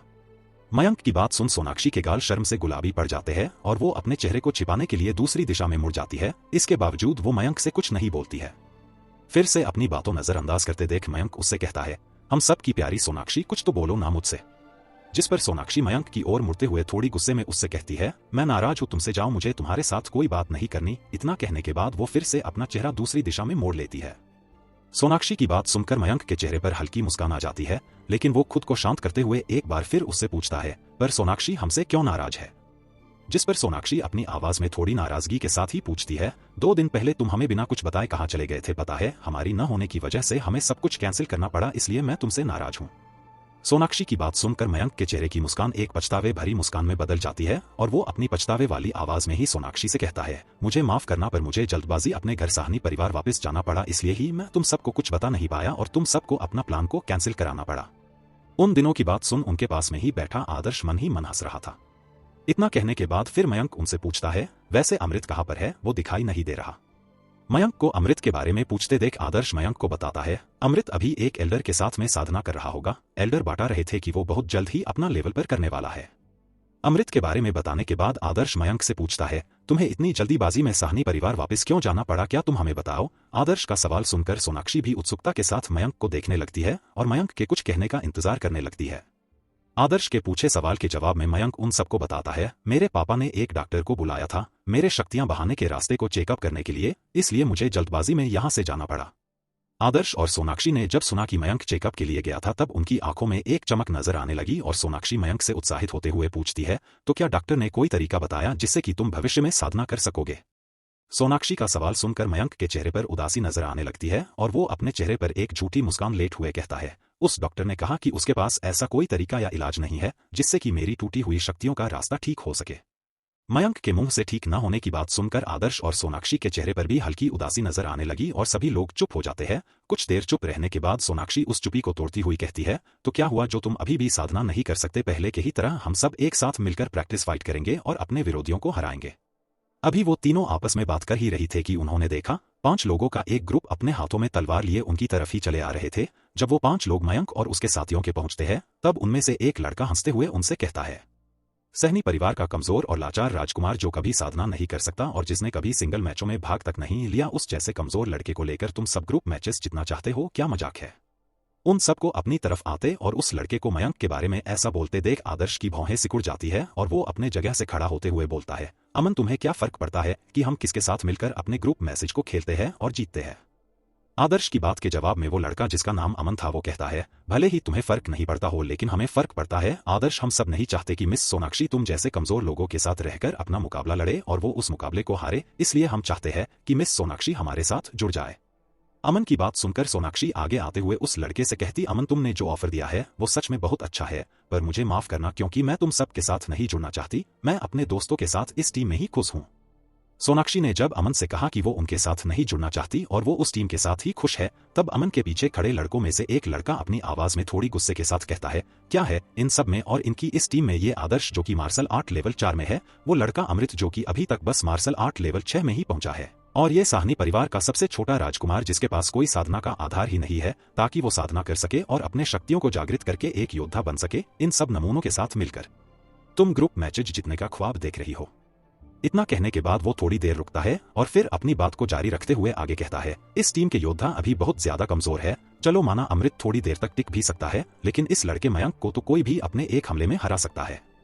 उस लड़के की बात सुनकर उसके साथ आए सभी लोग मयंक की ओर देखते हुए जोर जोर से हंसने लगे और मयंक का मजाक उड़ने लगे। जिस लड़के ने ये सब बात कही थी उस लड़के का नाम अविनाश था और वो रावत परिवार के हेड निशांत रावत का बेटा था। अविनाश वही लड़का था जो कुछ देर पहले मयंक को मारने की बात कर रहा था। अविनाश के सभी साथी अभी मयंक का मजाक उड़ाते हुए हंसी रहे थे कि उन सबको अपने पीछे से किसी के पैरों की आवाज आती है। उस आवाज को सुनकर सभी लोग पीछे मुड़ते हुए देखते हैं और उन्हें उन सब के पीछे से एक आदमी आते हुए दिखाई देता है। उस आदमी को देखने के बाद वो सभी लड़के जो मयंक का मजाक उड़ा रहे थे और उसके ऊपर हंस रहे थे वो सब चुप हो जाते हैं और उनके चेहरे पर हल्की परेशानी नजर आने लगती है। उनके पीछे से नीरज उनकी तरफ ही आ रहा था। नीरज उनके पास आने के बाद अविनाश और उसके साथियों को देखते हुए उनसे कहता है, क्या तुम सब अपनी शक्तियों पर इतना घमंड है कि तुम सब किसी के कमजोर होने पर उसका मजाक उड़ाओगे? क्या तुम सब अगर इतने ही ज्यादा शक्तिशाली हो तो आओ और मुझे हरा कर दिखाओ। ये कहते हुए नीरज ने अपने शक्तियों को निकलते हुए वहां पर फैलाया। नीरज के अपने शक्तियों को निकलकर वहां फैलाते ही वहां पर सभी को अपने ऊपर बहुत ही भारी दबाव महसूस हुआ। नीरज की इतनी शक्तियों को महसूस करके बाद सभी लोग अपने घुटनों पर आ गए। अविनाश और बाकी सभी को ऐसा लग रहा था कि उन सभी को बर्फ में जमा दिया गया हो, जिसकी वजह से वो लोग अपने शरीर को हिला भी नहीं पा रहे थे। अभी नीरज उन सभी अपनी शक्तियों से दबाव बना ही रहा था कि उसको अपने कानों में किसी के आवाज सुनाई देती है। एक ऐसा योद्धा जिसकी शक्तियां चक्रीय लेवल पर है, वो अपनी शक्तियों का प्रदर्शन इन छोटे बच्चों पर कर रहा है। उस आवाज को सुनकर नीरज उस दिशा में देखता है जिधर से वो आवाज आई थी। नीरज ने देखा कि उधार से सफेद कपड़े पहना एक अधेड़ उम्र का आदमी उसकी तरफ ही चलते हुए आ रहा था। नीरज के पास आने के बाद अधेड़ उम्र का वो आदमी अपने हाथों में शक्तियां इकट्ठा करते हुए झटकता है, जिससे अविनाश और बाकी सब के ऊपर लगने वाला दबाव खत्म हो जाता है और वो सब अपने जगह पर खड़े हो जाते हैं।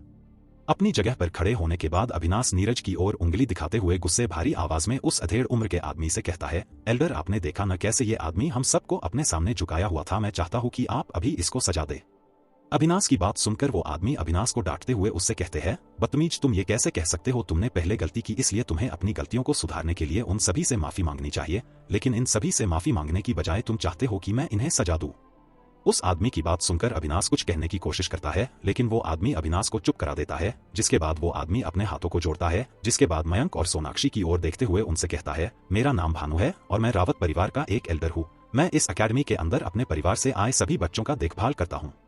इतना कहने के बाद वो थोड़ी देर रुकता है और अपनी नजरें घुमाते हुए अविनाश और उसके साथियों को देखता है, जिसके बाद वो अपनी बात जारी रखते हुए उनसे आगे कहता है, ये सब अभी छोटे बच्चे हैं, इसलिए ही इनसे गलती हो गई। उम्मीद करता हूँ कि आप इन सबको माफ कर देंगे। आखिर क्यों शामिल करना चाहता था अविनाश सोनाक्षी को अपनी टीम में शामिल, और क्यों मरना चाहता था वो मयंक को? आखिर भानु रावत परिवार के एल्डर होते हुए भी अपने परिवार के बच्चों का देने के बजाय क्यों मांग रहे थे माफी मयंक और सोनाक्षी से? क्या वो दोनों स्वीकार करेंगे भानु के माफीनामे को? क्या होगा आगे मयंक के साथ और कैसे जागृत करेगा वो अपनी शक्तियों को? जानने के लिए सुनते रहिए rise of the new gods. वो यहाँ पर उन बच्चों की बात न मानकर मयंक और उसके साथियों को सजा देने के बजाय उन सभी से माफी मांग रहा था। वही अविनाश को इस बात पर बहुत ज्यादा गुस्सा आ रहा था और वो गुस्से में अपने हाथों की मुट्ठी बनाकर मयंक को ही देखे जा रहा था।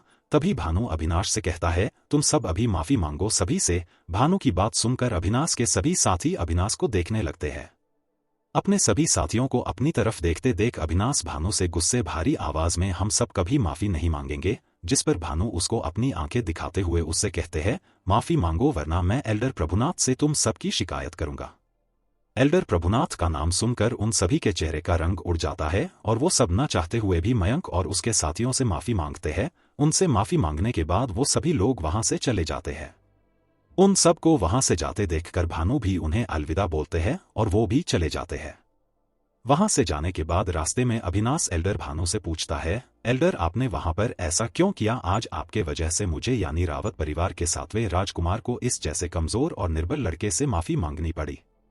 अविनाश की बात सुनकर भानु एक शैतानी हंसी हंसते हुए उनसे कहते हैं, मुझे एल्डर प्रभुनाथ ने कहा था कि आज से साहनी परिवार के साथ जुड़े किसी भी मेंबर के साथ बहस नहीं करना है। मुझे लगता है कि वो जल्दी ही कुछ मजेदार करने वाले हैं, इसलिए ही मैंने तुम सबको वहां पर उनसे माफी मंगवाई। एल्डर भानु की बात सुनकर अविनाश और बाकी सबके चेहरे पर खुशी नजर आने लगी और देखते ही देखते सबके जोर जोर से हंसने लगे।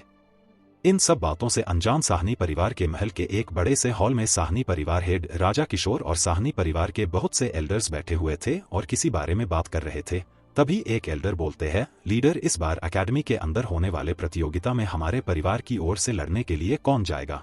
जिस एल्डर ने यह बात कही उनका नाम विनोद साहनी था।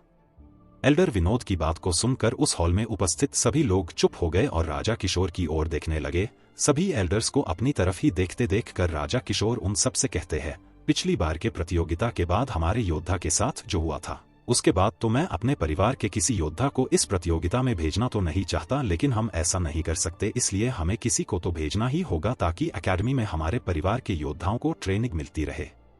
लेकिन हम इस बार किसे भेजेंगे? एल्डर विनोद एक बार फिर कहते हैं, जिस पर उस हॉल में बैठे एक दूसरे एल्डर अपनी जगह पर खड़े होते हुए कहते हैं, लीडर, बीते कुछ समय में हमारे परिवार के साथ बहुत से काबिल योद्धा जुड़े हैं जो कि बहुत ज्यादा शक्तिशाली भी है। उन्हीं योद्धाओं में से 2 योद्धा है, अभिलाष और अर्पिता। इन दोनों योद्धाओं में से अभिलाष की शक्तियां चक्रीय लेवल 3 में जबकि अर्पिता की शक्तियां चक्रीय लेवल 2 में है। इतना कहने के बाद वो रुकते हैं और उस हॉल में चारों तरफ देखते हैं। फिर वो अपनी बात जारी रखते हुए आगे कहते हैं, अभिलाष हमारे साहनी परिवार से ही है जबकि अर्पिता रिवांस परिवार के हेड की लड़की है। इन दोनों की आयु अभी 25 वर्ष है और हमारे परिवार के नए योद्धाओं में सबसे शक्तिशाली योद्धा यही दोनों है। जिस एल्डर ने ये बात कही थी वो साहनी परिवार के एल्डर गोपाल साहनी थे। गोपाल साहनी परिवार के एक सेंट एल्डर थे। एल्डर गोपाल की बात पूरी होने के बाद एक और एल्डर अपनी जगह पर खड़े होते हुए राजा किशोर से कहते हैं, एल्डर गोपाल ने ठीक कहा परिवार हेड, इन्होंने जिन योद्धाओं के बारे में बताया वो दोनों योद्धा नए पीढ़ी के योद्धाओं में जीनियस है और इतनी कम उम्र में ही इन्होंने ये लेवल हासिल कर लिया है। उन दोनों एल्डर्स की बात सुनकर राजा किशोर कहते हैं, ठीक है, फिर इस बार मैं नए योद्धाओं को चुनने और इस अकेडमी प्रतियोगिता की तैयारी के लिए सारा काम एक सेंट एल्डर गोपाल और एल्डर उमेश्वर पर छोड़ता हूँ। आप दोनों मिलकर अच्छे योद्धाओं को ढूंढो और उसको तैयार करें अकेडमी प्रतियोगिता में भेजने के लिए। वही अकेडमी के अंदर अरेना में 6 लोग आपस में लड़ने का प्रभास कर रहे थे। उन सभी 6 लोगों में मयंक, आदर्श और सोनाक्षी भी शामिल थी। वो तीनों मिलकर अपने सामने लड़ रहे योद्धाओं पर हमला करते जा रहे थे और उनके सामने वाले योद्धा उन तीनों के हमले से बचते हुए पीछे होते जा रहे थे। भले ही मयंक के पास साधना का कोई आधार नहीं था और नहीं तो उसके पास कोई शक्तियां थी, इसके बावजूद भी मयंक एक बहुत ही अच्छा तलवारबाज था। मयंक और उसके साथी अपने साथ लड़ रहे योद्धा पर हमला कर ही रहे थे कि तभी उन योद्धाओं में से एक योद्धा अपने तलवार से सोनाक्षी को हिट करने में कामयाब रहता है। उस योद्धा के तलवार के लगने से सोनाक्षी कुछ देर के लिए रुक जाती है, जिसका फायदा उठाते हुए वो सभी योद्धा मयंक और आदर्श पर पलटवार करने लगे। अब मयंक, आदर्श और सोनाक्षी को पीछे हटना पड़ा उन योद्धाओं के हमले से बचने के लिए। ऐसे ही लड़ते हुए वो सभी आपस में लगभग 100 से भी ज्यादा हमलों का आदान प्रदान किया, जिसके बाद मयंक अपने तलवार से एक लड़के के सीने पर वार किया और मयंक के हमले के झटके से वो लड़का दूर जा गिरा और उसके मुंह से खून निकलने लगा। उस लड़के के नीचे गिरते ही उस अरेना में एक घंटी बजने की आवाज आई और सभी योद्धा रुक गए। उस घंटी के बजते ही मयंक, आदर्श और सोनाक्षी एक दूसरे से गले मिलकर ये बोलते हुए कि हम जीत गए, हम जीत गए, वो सब कूदने लगे।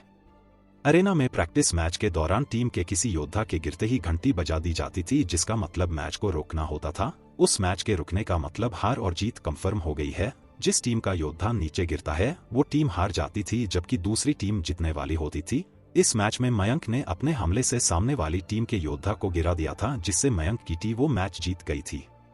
मयंक, आदर्श और सोनाक्षी अभी अपनी जीत का जश्न माना ही रहे थे कि उन सभी को एक आवाज सुनाई देती है और एक खूबसूरत औरत चलते हुए अरेना के अंदर आती है। उस औरत ने नीले रंग के कपड़े पहन रखे थे और अपने लंबे बालों में फूल की डिजाइन वाला एक हेयर क्लिप लगा रखा था, जिससे वो औरत और भी ज्यादा खूबसूरत लग रही थी। अरेना के अंदर आने के बाद वो औरत मयंक और उसके साथियों से कहती है, बहुत बढ़िया, तुम सबने बहुत अच्छा लड़ा, इसके साथ तुम सबका टीम वर्क भी बहुत अच्छा था। अपनी अच्छी टीम वर्क की मदद से ही तुम सबने लड़ाई 30 मिनट के अंदर ही खत्म कर दी। उस औरत को अपने पास आते देखकर मयंक, आदर्श और सोनाक्षी तीनों ही हाथ जोड़ते हुए अपने सिर को उस औरत के सामने झुकते हुए उससे कहा, धन्यवाद मिस पूजा, आपने ही तो हमें सब कुछ सिखाया है जिससे कि हम उन सबको इतनी जल्दी हरा सके। वो औरत जो उनके पास आई थी वो एकेडमी के अंदर एक टीचर थी जो कि सबको तलवारबाजी सिखाती थी और सभी को गाइड करती थी। उन तीनों की बात सुनकर मिस पूजा मुस्कुराते हुए अपना सिर हिलाती है जिसके बाद वो थोड़ा सीरियस होते हुए सोनाक्षी की ओर देखती है और उससे कहती है, कोई शक नहीं तुम्हारी की तलवारबाजी में पहले से बहुत अधिक सुधार हुआ है, लेकिन आज के इस प्रैक्टिस मैच में तुम हमला करते समय बार बार रुक रही थी, जिसका फायदा उठाकर वो सभी योद्धा तुम पर बार बार हमला कर रहे थे। अगर उनमें से कोई भी हमला तुम्हें अच्छे से लगता तो तुम सब हार सकते थे। मिस पूजा की बात सुनकर सोनाक्षी ने अपना सिर नीचे कर लिया। सोनाक्षी को अपना सिर झुकाते देखकर मिस पूजा उससे फिर कहता है, इस लड़ाई को देखकर ऐसा लग रहा था जैसे कि तुम्हें चोट लगी है। जिस पर सोनाक्षी उन्हें हाँ करती है और उन्हें बताती है, कल जब मैं अभ्यास कर रही थी तब मेरे कंधों में चोट लग गई थी। जिस पर मिस पूजा उससे आगे कहती है, फिर भी तुमने बहुत अच्छा किया। जिसके बाद वो आदर्श और अमृत की ओर देखते हुए उनसे कहती है, तुम दोनों तो बस अटैक ही करते जा रहे थे और अपने डिफेंस पर तनिक भी ध्यान नहीं दे रहे थे। चलो इस मैच में ऐसे अटैक करना ठीक था क्योंकि तुम्हारे विरोधी ज्यादा ताकतवर नहीं थे, लेकिन क्या करोगे अगर तुम्हारे विरोधी तुम्हारे जितना या तुम सबसे ज्यादा ताकतवर हुए तब?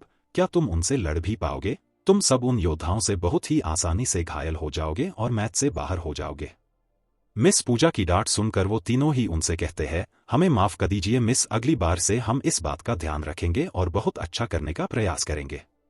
जिस पर मिस पूजा उन्हें ठीक है कहते हुए आगे बोलती है, मयंक की तलवारबाजी बहुत अच्छी है। अगर इसके पास साधना का आधार होता तब कोई शक नहीं कि मयंक इस पूरे एकेडमी ऑफ ग्रेट स्वॉर्डमैनशिप में सबसे अच्छा तलवारबाज होता, जिससे मयंक किसी को भी आसानी से हरा देता और उसके सामने कोई नहीं टिक पाता। लेकिन दुख की बात है कि मयंक के पास साधना का कोई आधार ही नहीं है।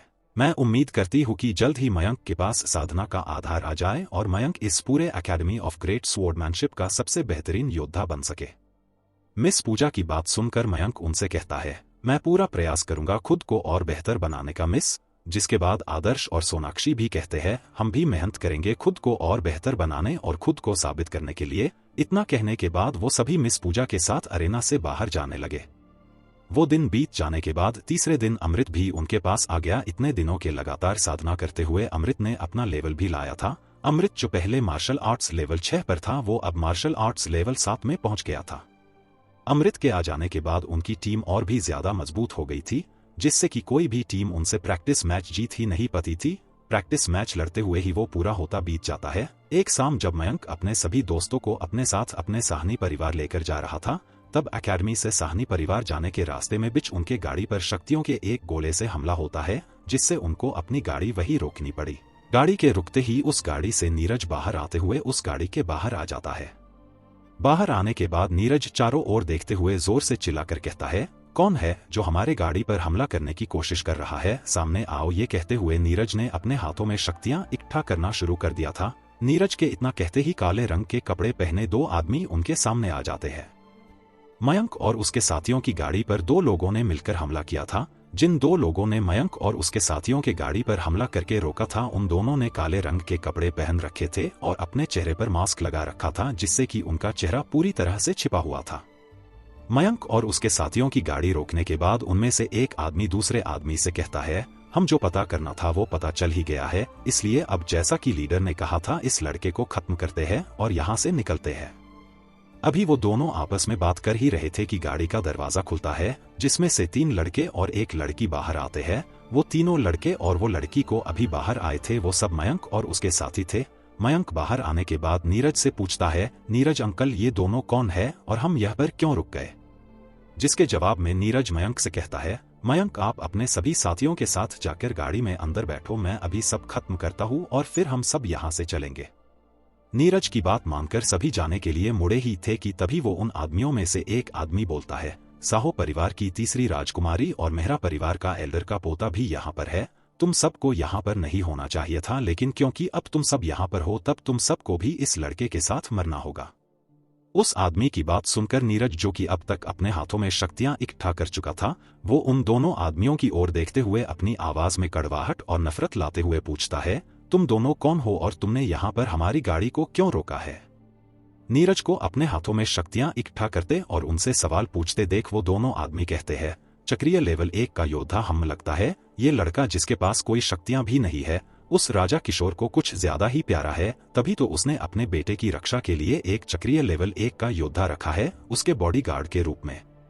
उन दोनों आदमियों को मयंक और खुद के बारे में बात करते देख नीरज अपना हथियार निकलता है। नीरज ने जो हथियार निकाला था वो एक भाला था। अपना भाला निकलने के बाद अपने हाथ में इकट्ठा की हुई शक्तियों को उस भाले में भरते हुए उन दोनों आदमियों की ओर दिखाते हुए उनसे फिर एक बार पूछता है, कौन हो तुम दोनों और तुमने ऐसे बीच रास्ते में हमारी गाड़ी को क्यों रोका है? जिस पर उन आदमियों में से एक आदमी हंसते हुए नीरज से कहता है, क्यों रोका? क्या तुमने यही तो सुनो, हमने इस गाड़ी को यहाँ पर रोका ताकि हम तुम्हें और उस लड़के को मार जो कि इस गाड़ी बैठा हुआ है। इतना कहने के बाद वो दोनों आदमी हंसने लगते हैं।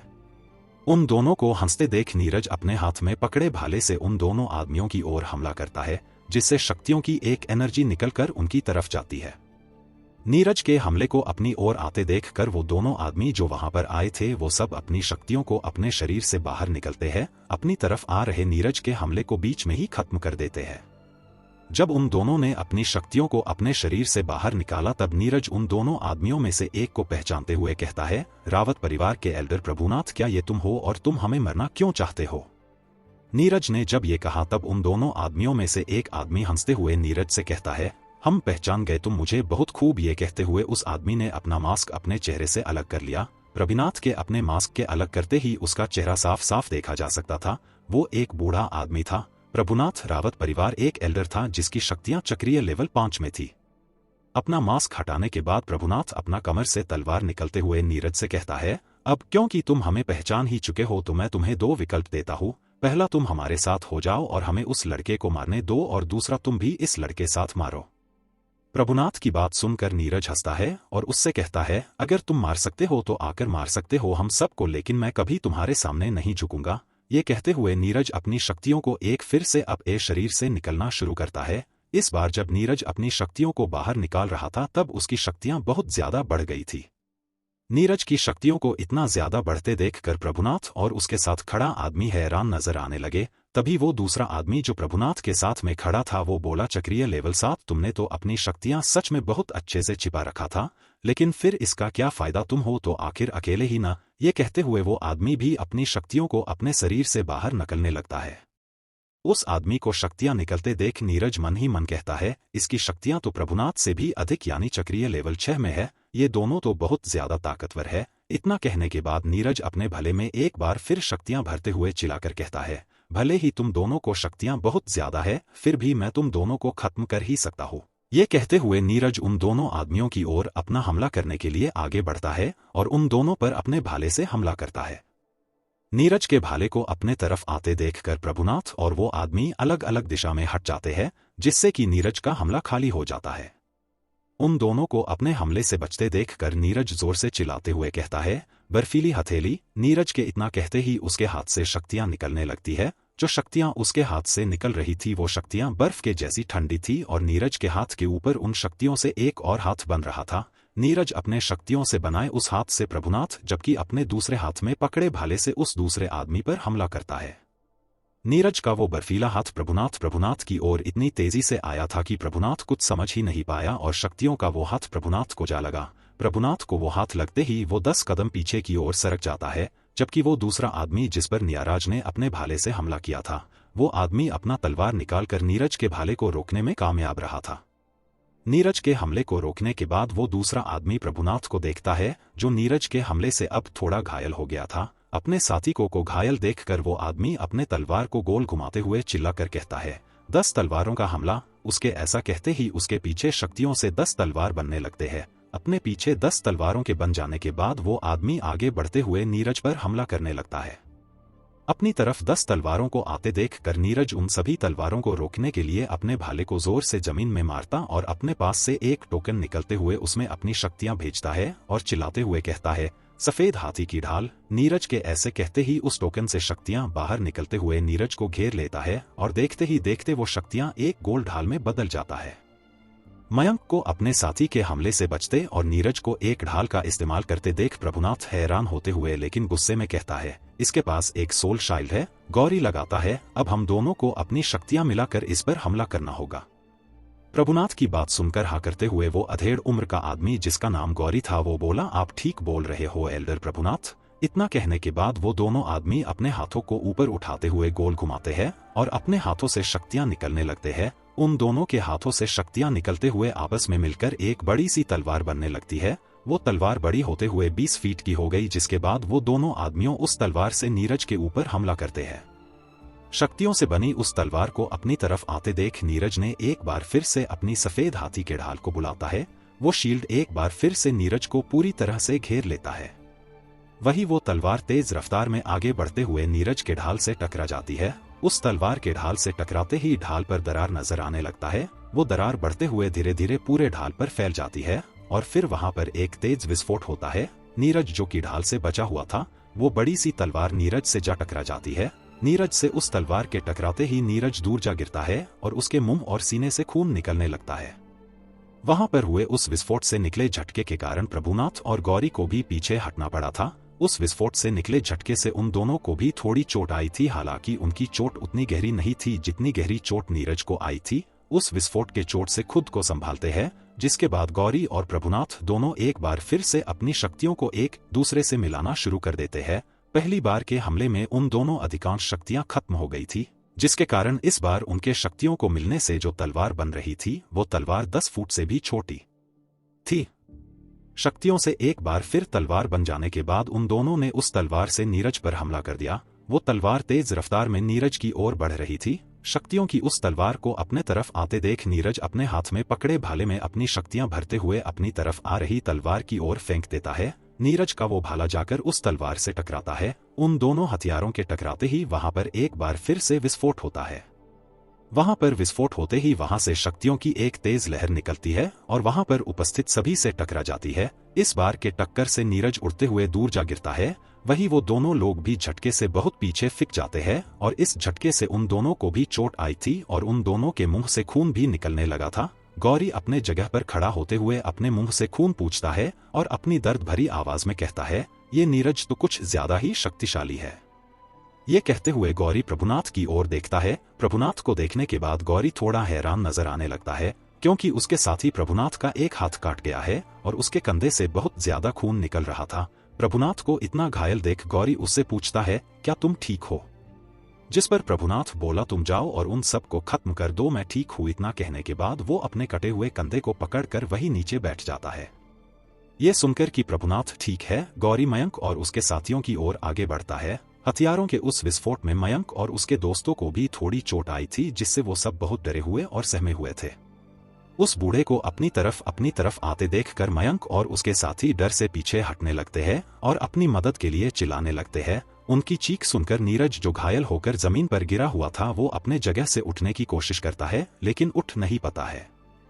गौरी को अपने तरफ आते देखकर मयंक और उसके दोस्त, जो नीरज और उन दोनों की लड़ाई को देखकर पहले से डरे हुए थे, वो सब अब चिल्लाना शुरू कर देते हैं, नीरज अंकल, आप हमें बचाओ। ये कहते हुए मयंक, आदर्श और सोनाक्षी पीछे हटना शुरू कर देते हैं, जबकि अमृत अभी भी अपने जगह पर ही खड़ा था।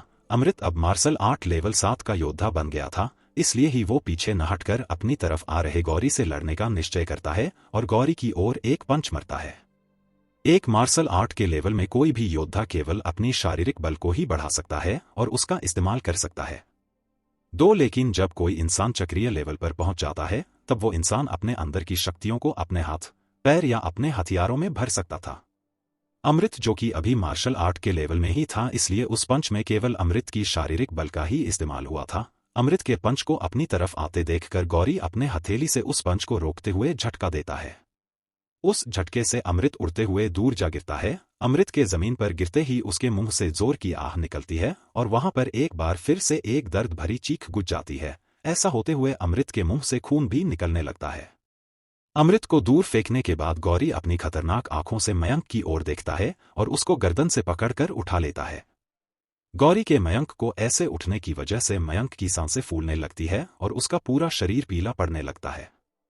मयंक की सांसों को फूलते और उसके शरीर को पीला पड़ते देखकर आदर्श भी गौरी पर हमला करने के लिए अपनी ताकत अपने मुक्के में इकट्ठा करते हुए गौरी को दे मरता है। आदर्श का वो पंच गौरी को लगता है, लेकिन उसको कुछ होता नहीं है, जबकि आदर्श का पंच लगने की वजह से गौरी का गुस्सा और बढ़ जाता है और वो आदर्श को अपने पैर से एक किक मारता है।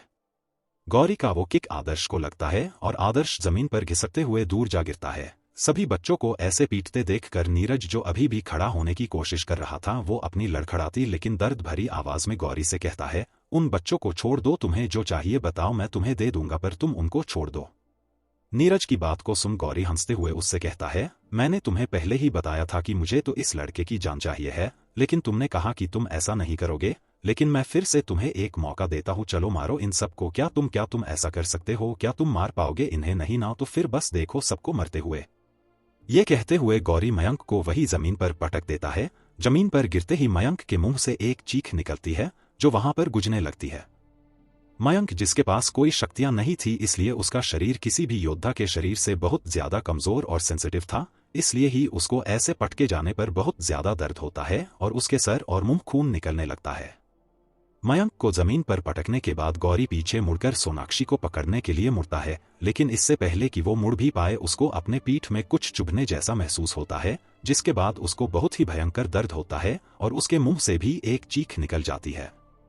सोनाक्षी, जो अभी तक वही खड़ी थी, उसने अपने तलवार को गौरी के पीठ में भोंक दिया था। गौरी के पीठ में तलवार के भोंके जाने से गौरी के पीठ से खून निकलने लगा था। अपनी पीठ पर भोंके तलवार से हो रहे दर्द को बर्दाश्त करते हुए अपनी लाल हो चुकी आंखों से सोनाक्षी को देखता है, जिसके बाद वो अपनी आवाज में गुस्सा लाते हुए उससे कहता है, मैंने सोचा था कि तुम शाहों परिवार के राजकुमारी हो, इसलिए मैं तुम्हें जिंदा छोड़ दूंगा, लेकिन अब नहीं, इसलिए इन सब के साथ तुम भी मारने के लिए तैयार हो जाओ। ये कर गौरी सोनाक्षी के गालों पर एक थप्पड़ मारता है। थप्पड़ लगते ही सोनाक्षी वही गिर जाती है। सोनाक्षी को गिरता देखकर गौरी उसको गर्दन से पकड़ते हुए फिर से उठता है और उसको भी जमीन पर पटक देता है, जैसे उसने पहले मयंक को पटका था। सोनाक्षी को भी जमीन पर पटके जाते देख मयंक अपने हाथों से चेहरे पर आए खून को पूछते हुए गौरी से अपनी टूटी फूटी आवाज में कहता है, उसको छोड़ दो उसको, प्लीज तुम उसको छोड़ दो। लेकिन गौरी मयंक की बातों को इग्नोर करते हुए अपने पास से एक तलवार निकलता है और अपनी वो तलवार सोनाक्षी सीने में उतार देता है, जिसके बाद वो सोनाक्षी को अपने पैरों से मारता है, जिससे वो उड़ते हुए दूर जा गिरती है। उसके शरीर से खून निकलता ही जा रहा था और वो अपने शरीर को तड़फड़ा रही थी। सोनाक्षी का शरीर कुछ देर तड़फड़ाने के बाद हिलना बंद कर देती है और एकदम शांत पड़ जाता है। सोनाक्षी को इस हाल में देखकर मयंक भी एकदम शांत हो जाता है और हिलना बंद कर देता है। उस समय मयंक किसी बेजान पुतले के जैसे लग रहा था। मयंक अपने ऊपर से अपना काबू खो चुका था और वो होश में नहीं था। तभी उसके चेहरे से खून की एक बूंद उसके हाथ पर बने कमल के निशान पर गिरता है। कमल के उस निशान पर खून के बूंद के गिरते ही वो खून उस निशान के द्वारा अवशोषित कर लिया जाता है, जिसके बाद उस कमल में से धीरे धीरे प्रकाश की किरणें निकलने लगती है। उन किरणों के निकलते ही वहां पर आसमान में काले बादल इकट्ठा होने लगता है और चारों तरफ बिजलियां कड़कने लगती है। लेकिन इन सब पर गौरी की नजर नहीं जाती है, इसलिए ही गौरी सोनाक्षी के शरीर से अपनी तलवार को निकलने के लिए उसकी तरफ आगे बढ़ता है। लेकिन इससे पहले कि वो जमीन पर पड़ी सोनाक्षी तक पहुंच भी पाता, उसको अपने पीछे से बहुत ही शक्तिशाली और मर्डरर्स ऑरा महसूस होता है। उस मर्डरर्स ऑरा को महसूस करते ही गौरी पीछे मुड़ते हुए देखता है। पीछे देखते ही उसकी आंखें खौफ के मारे बड़ी हो जाती है और उसका शरीर वही जम जाता है। उसको ऐसे इस हॉल में आने की वजह यह थी कि मयंक, जिसने कभी साधना नहीं की थी और उसके पास कोई शक्तियां नहीं थी, उसके ऊपर आसमान से एक बहुत ही खतरनाक और बड़ी सी बिजली आकर गिरती है। उस बिजली के मयंक पर गिरते ही मयंक के शरीर से प्रकाश की अनगिनत किरणें निकलने लगती है और बाहर से बहुत ही तेज रफ्तार में शक्तियां खींचते हुए मयंक से शरीर में जाने लगती है, जिससे मयंक का शरीर चमकने लगता है। उन शक्तियों को अपने शरीर के अंदर लेते हुए मयंक का लेवल बहुत ही तेजी से बढ़ता जा रहा था। Martial art level 1, martial art level 2, martial art level 3। Mayank, जिसने कभी कोई साधना नहीं किया, उसकी शक्तियां देखते ही देखते मार्शल आर्ट लेवल 9 तक पहुंच जाता है।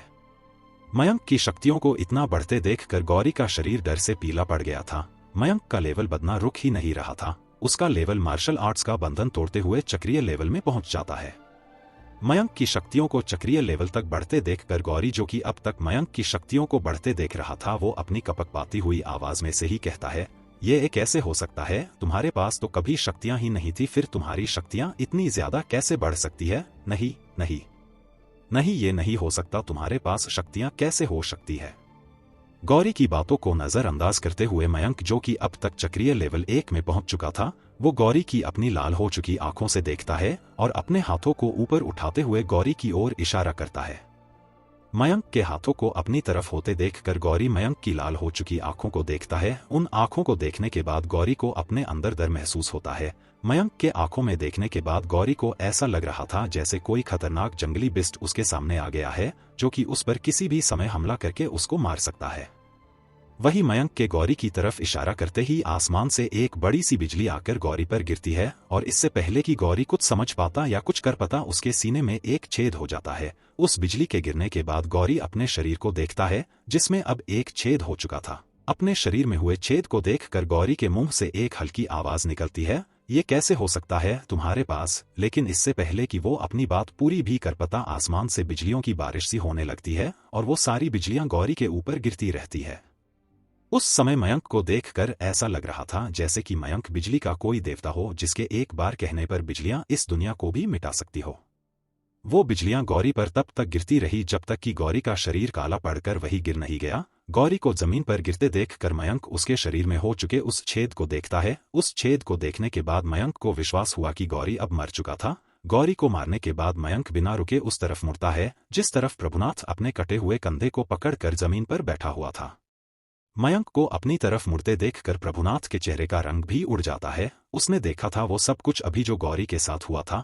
मयंक को अपने तरफ आते देखकर प्रभुनाथ अपने कटे हुए कंधे को पकड़े पकड़े ही गिड़गिड़ाते हुए मयंक से कहता है, मुझे छोड़ दो, तुम जो कहोगे मैं वो करूंगा, प्लीज मुझे छोड़ दो, मैं तुम्हारा सेवक बन जाऊंगा।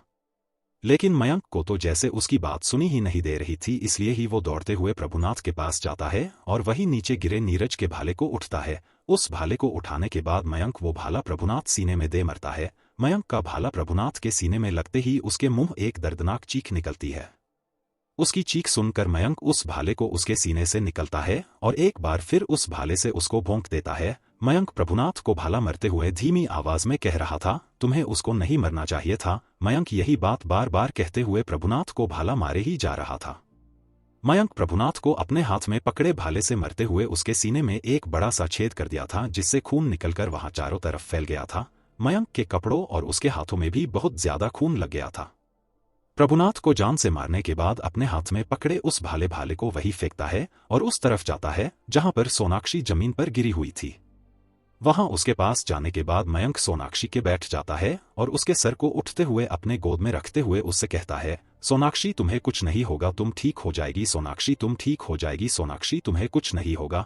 ये कहते हुए मयंक का गला भारी होने लगता है और उसके आंखों से आंसू आने लगता है। सोनाक्षी को कुछ न बोलते देखकर मयंक जोर से चिल्लाकर कहता है, तुम्हें कुछ नहीं हो सकता सोनाक्षी, तुम अभी नहीं मर सकती, तुम्हें अभी जीना होगा, तुम्हें अभी जीना होगा। ये कहते कहते मयंक के आंखों के सामने सब धुंधला धुंधला छाने लगता है और उसको अपनी आवाज गूंजती महसूस होती है, जिसके बाद मयंक वहीं पर गिर जाता है। मयंक प्रभुनाथ और गौरी को मारने के बाद बेहोश हो गया था।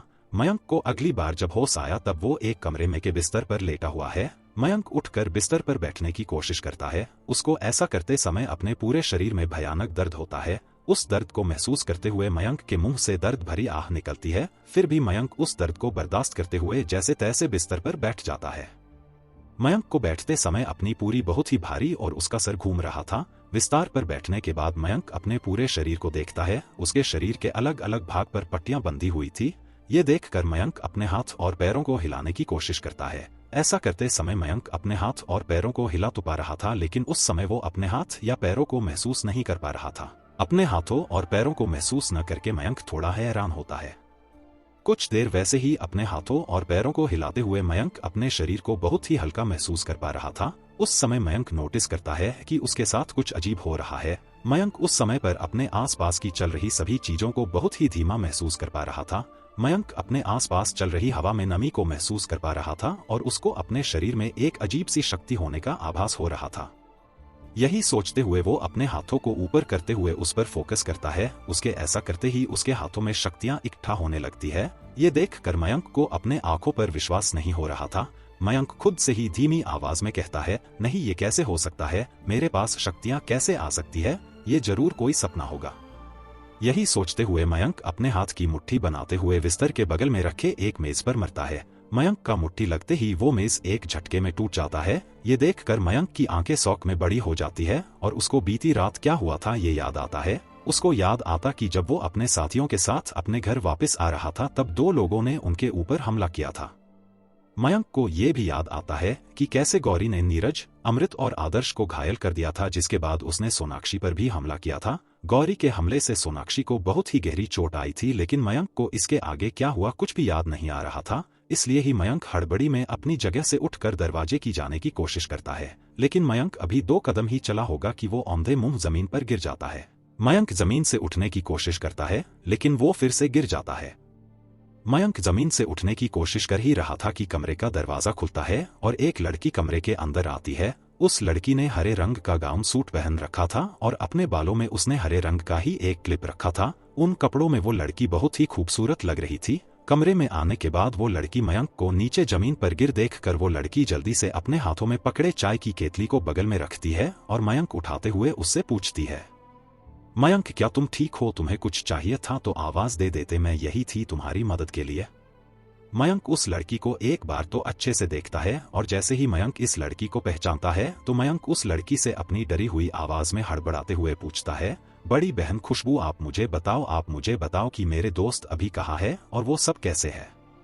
खुशबू मयंक की बड़ी बहन थी जो कि यहाँ पर मयंक का ध्यान रखने के लिए रुकी हुई थी जब से मयंक यहाँ पर आया था।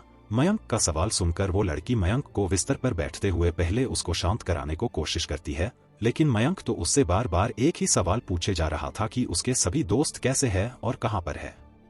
मयंक को बार बार यही सवाल पूछते देखकर खुशबू मयंक को बताती है कि उसके सभी दोस्त ठीक है और उन्हें डॉक्टर की निगरानी में हमारे परिवार के हॉस्पिटल में रखा गया है। खुशबू की बात को समझते हुए मयंक थोड़ा शांत होता है। कुछ देर शांत रहने के बाद वो खुशबू से कहता है, बड़ी बहन खुशबू क्या आप मुझे सोनाक्षी और मेरे दोस्तों के पास लेकर जा सकती है? उन सबको बहुत ज्यादा चोट लगी थी, मैं उन सबको देखना चाहता हूँ। सोनाक्षी का नाम सुनकर खुशबू के चेहरे का रंग उड़ गया और वो एकदम से चुप हो गई। उस समय खुशबू को समझ में ही नहीं आ रहा था कि वो मयंक से क्या कहे, फिर भी वो खुद को शांत करते हुए और अपनी आवाज को सहज करते हुए मयंक से कहती है, सोनाक्षी भी ठीक है, इसलिए तुम ज्यादा चिंता ना ही करो, सबकी वो सभी लोग ठीक है। तभी मयंक को नीरज की याद आती है कि कैसे नीरज ने उन सबको बचाने के लिए अकेले ही उन दोनों से लड़ गए थे और उनको कितनी ज्यादा चोट आई थी। इसलिए मयंक खुशबू से एक बार फिर से पूछता है, बड़ी बहन क्या नीरज अंकल ठीक है? उनको भी बहुत ज्यादा चोट आई थी, हम सबको बचाने के लिए वो अकेले ही उन दोनों आदमियों से लड़ गए थे। जिस पर खुशबू मयंक को बताती है कि नीरज अंकल को बहुत गहरी चोट आई थी लेकिन वो अभी ठीक है और वो आराम कर रहे हैं। ऐसे ही मयंक और खुशबू कुछ देर तक बात करते रहे जिसमें मयंक सवाल पूछता जाता और खुशबू उसके सभी सवालों का जवाब देती जाती है। बात करते हुए ही मयंक को पता चलता है कि वो यह पर 3 दिन से बेहोश था और अंदर से शक्तियां भी निकल रही थी। वैसे तो मयंक जब होश में आया था तब उसके ये महसूस कर ही लिया था कि उसके पास भी अब शक्तियां हैं, लेकिन फिर भी मयंक थोड़ा हैरान था, इसलिए क्योंकि खुशबू ने उसको बताया कि उसकी शक्तियां चक्रीय लेवल में है और उसको वो शक्तियां उस दिन ही मिला था जब उस रात उनके ऊपर हमला हुआ था और उसको उसकी शक्तियां मिलते ही कैसे उसने उन दोनों को मार दिया जिन्होंने उस पर हमला किया था। अभी मयंक खुशबू से सब कुछ जानने की कोशिश कर रहा था कि तभी कमरे का दरवाजा खटखटाने की आवाज आती है, जिसके बाद राजा किशोर और उनके साथ कुछ लोग उस कमरे में दाखिल होते हैं। राजा किशोर को वहां पर आए देखकर मयंक खुश होते हुए उनसे कहता है, पापा आप यहाँ पर आ गए, आप मुझे बताओ कि जैसा बड़ी बहन ने कहा क्या सच में मेरे सभी दोस्त ठीक है? जिस पर राजा किशोर मयंक के पास आकर बैठते हुए उससे कहते हैं, हाँ तुम्हारे सभी दोस्त बिल्कुल ठीक है, इसलिए तुम बस आराम करो क्योंकि तुम पूछता हो तब आप इस बात को टाल देते हो। आप मुझे बताओ नाकीमा और बड़े भाई कहाँ पर गए हैं और वो कब तक घर वापस आएंगे? मयंक का सवाल सुनकर राजा किशोर का चेहरा गंभीर हो जाता है और वो अपना सिर नामे हिलाते हुए मयंक से कहते हैं, अभी नहीं मयंक, मैं तुम्हें फिर कभी बताऊंगा तुम्हारी माँ और बड़े भाई के बारे में कि वो अभी कहाँ पर है और वो सब यहाँ से क्यों चले गए। इस समय तुम बस ये जान लो कि तुम्हारी माँ और बड़े भाई जहाँ पर भी है वो सब बिल्कुल ठीक और सुरक्षित है और जल्द ही घर वापस आ जाएंगे। जिसके बाद राजा किशोर मयंक से उसकी शक्तियों को अपने शरीर बहने को कहते हैं। राजा किशोर की बात मानते हुए मयंक अपनी शक्तियों को अपने शरीर में बहाना शुरू करता है और फोकस करते हुए अपनी शक्तियों को अपने हाथों पर इकट्ठा करता है। उसके ऐसा करते ही उसके हाथों पर शक्तियां नजर आने लगती है और वहां पर मयंक की शक्तियों का ऑरा फैल जाता है। मयंक के ऑरा को महसूस करते हुए राजा किशोर के साथ आए एल्डर्स में से एक एल्डर हैरान होते हुए कहता है, चक्रीय लेवल 1 की शक्तियां, तुम्हारी शक्तियां चक्रीय लेवल में है। राजा किशोर भी मयंक की शक्तियों के ऑरा को महसूस करके हैरान थे। वैसे तो उन्हें पता था कि मयंक ने एक साथ कई सारे लेवल पार कर लिया है, फिर भी उन्होंने यही सोचा था कि मयंक की शक्तियां अधिक से अधिक मार्शल आर्ट्स लेवल 6 या लेवल 7 तक ही बढ़ा होगा, लेकिन यहाँ पर मयंक की शक्तियां तो चक्रीय लेवल में पहुंच चुकी है। मयंक की शक्तियों की जांच करने के बाद और उससे कुछ देर तक बात करने के बाद राजा किशोर और बाकी सब जो उनके साथ आए थे वहां उस कमरे से बाहर आ जाते हैं। कमरे से बाहर आने के बाद राजा किशोर एक एल्डर से पूछते हैं, मुझे बताओ कि अभी नीरज और को दोनों लड़के कैसे हैं? वो दोनों लड़के अभी ठीक है और उनका अच्छे से इलाज हो रहा है। आने वाले 2 या 3 हफ्तों में वो दोनों ठीक हो जाएंगे। लेकिन उस रात नीरज को बहुत ज्यादा चोट आई थी, जिस वजह से नीरज को ठीक होने में 1 महीने या उससे भी ज्यादा समय लग सकता है नीरज को ठीक होने में। उस एल्डर की बात सुनकर राजा किशोर उससे फिर पूछते हैं, क्या साहो परिवार से कोई खबर आई? परिवार हेड, आज सुबह ही साहो परिवार से खबर आई थी। वो लड़की जो मयंक के साथ थी वो अब नहीं रही। हमें पता चला है कि उस लड़की को तलवार से लगा चोट बहुत ज्यादा गहरा था। तलवार लगने की वजह से उसके शरीर से बहुत ज्यादा मात्रा में खून निकला था और खून के कमी की वजह से वो लड़की शाहो परिवार जाने के रास्ते में ही उसकी मौत हो गई। अगर उस लड़की का इलाज यहीं पर हो पाता तो शायद वो लड़की बच सकती थी, लेकिन ऐसा नहीं हुआ। राजा किशोर उस एल्डर की बात सुनकर कहते हैं, जितनी जल्द हो सके पता करो कि दोनों कौन थे जिन्होंने इन सब पर हमला किया था। मुझे उस बारे में सब कुछ जानना है। जिस पर वो एल्डर कहता है, नीरज ने हमें बताया कि उनमें से एक आदमी रावत परिवार का एल्डर प्रभुनाथ था, जो एकेडमी ऑफ ग्रेट स्वॉर्डमैनशिप में रावत परिवार के योद्धाओं की देखभाल के लिए रहता था। रावत परिवार का नाम सुन राजा किशोर की मुट्ठी बंध जाती है और उनका चेहरा गंभीर हो जाता है, जिसके बाद वो गंभीर आवाज में ही कहते हैं, मैंने नहीं सोचा था कि तुम इतना नीचे गिर जाओगे निशांत। राजा किशोर को ऐसे बड़बड़ाते हुए देखकर वो एल्डर उनसे पूछता है, परिवार हेड क्या आप ठीक है? उस एल्डर के सवाल के जवाब के बदले राजा किशोर उससे ही पूछते हैं, वो दूसरा इंसान बार बार बदल क्यों रहा है? मैंने आज से पहले कभी ऐसे होते तो नहीं देखा। दूसरा आदमी बोला, हाँ मैंने भी अपनी पूरी जिंदगी में ऐसा होता कभी नहीं देखा। ये क्रिस्टल तो 10 या 15 सेकंड में ही सभी योद्धा के शक्तियों के मूल तत्व को दर्शा देता है, फिर अभी ऐसा क्यों हो रहा है? तीसरा आदमी बोला, क्या ये इसलिए हो रहा है क्योंकि राजकुमार मयंक के पास उनके जन्म के समय कोई शक्ति नहीं थी, लेकिन अब अचानक से उनको शक्ति मिल गई है? नहीं नहीं, ऐसा नहीं हो सकता। ये क्रिस्टल किसी भी योद्धा की शक्तियों से मूल तत्व की जांच कर लेता है, इसलिए राजकुमार मयंक की जन्म के समय शक्तियां होने और न होने से कोई मतलब नहीं होना चाहिए। चौथा आदमी बोला, अभी वो सब आपस में बात कर ही रहे थे कि उन सबको किसी कांच पर दरार पड़ने जैसा आवाज आता है। सभी लोग उस आवाज की दिशा में देखते हैं। वो काले क्रिस्टल जो अब तक बार बार अपना रंग बदल रहा था, उस क्रिस्टल पर अब एक दरार आ गया था। उस क्रिस्टल पर दरार पड़ने के बाद इस क्रिस्टल का बदलता हुआ रंग अब 2 रंग लाल और आसमानी में बात गया था। वो दोनों रंग की शक्तियां धीरे धीरे डिसअपीयर होते हुए लाल रंग आग की लपट और वो आसमानी रंग एक लाइटनिंग में बदल जाती है। उस क्रिस्टल के अंदर 2 प्रकार के मूल तत्वों को देखकर उस हॉल में उपस्थित सभी की आंखें हैरानी में बड़ी हो जाती है और उस हॉल में हो रहा शोर एकदम से शांत हो जाता है। उस हॉल में इतनी शांति हो गई थी कि सुई गिरने की आवाज को भी किसी के द्वारा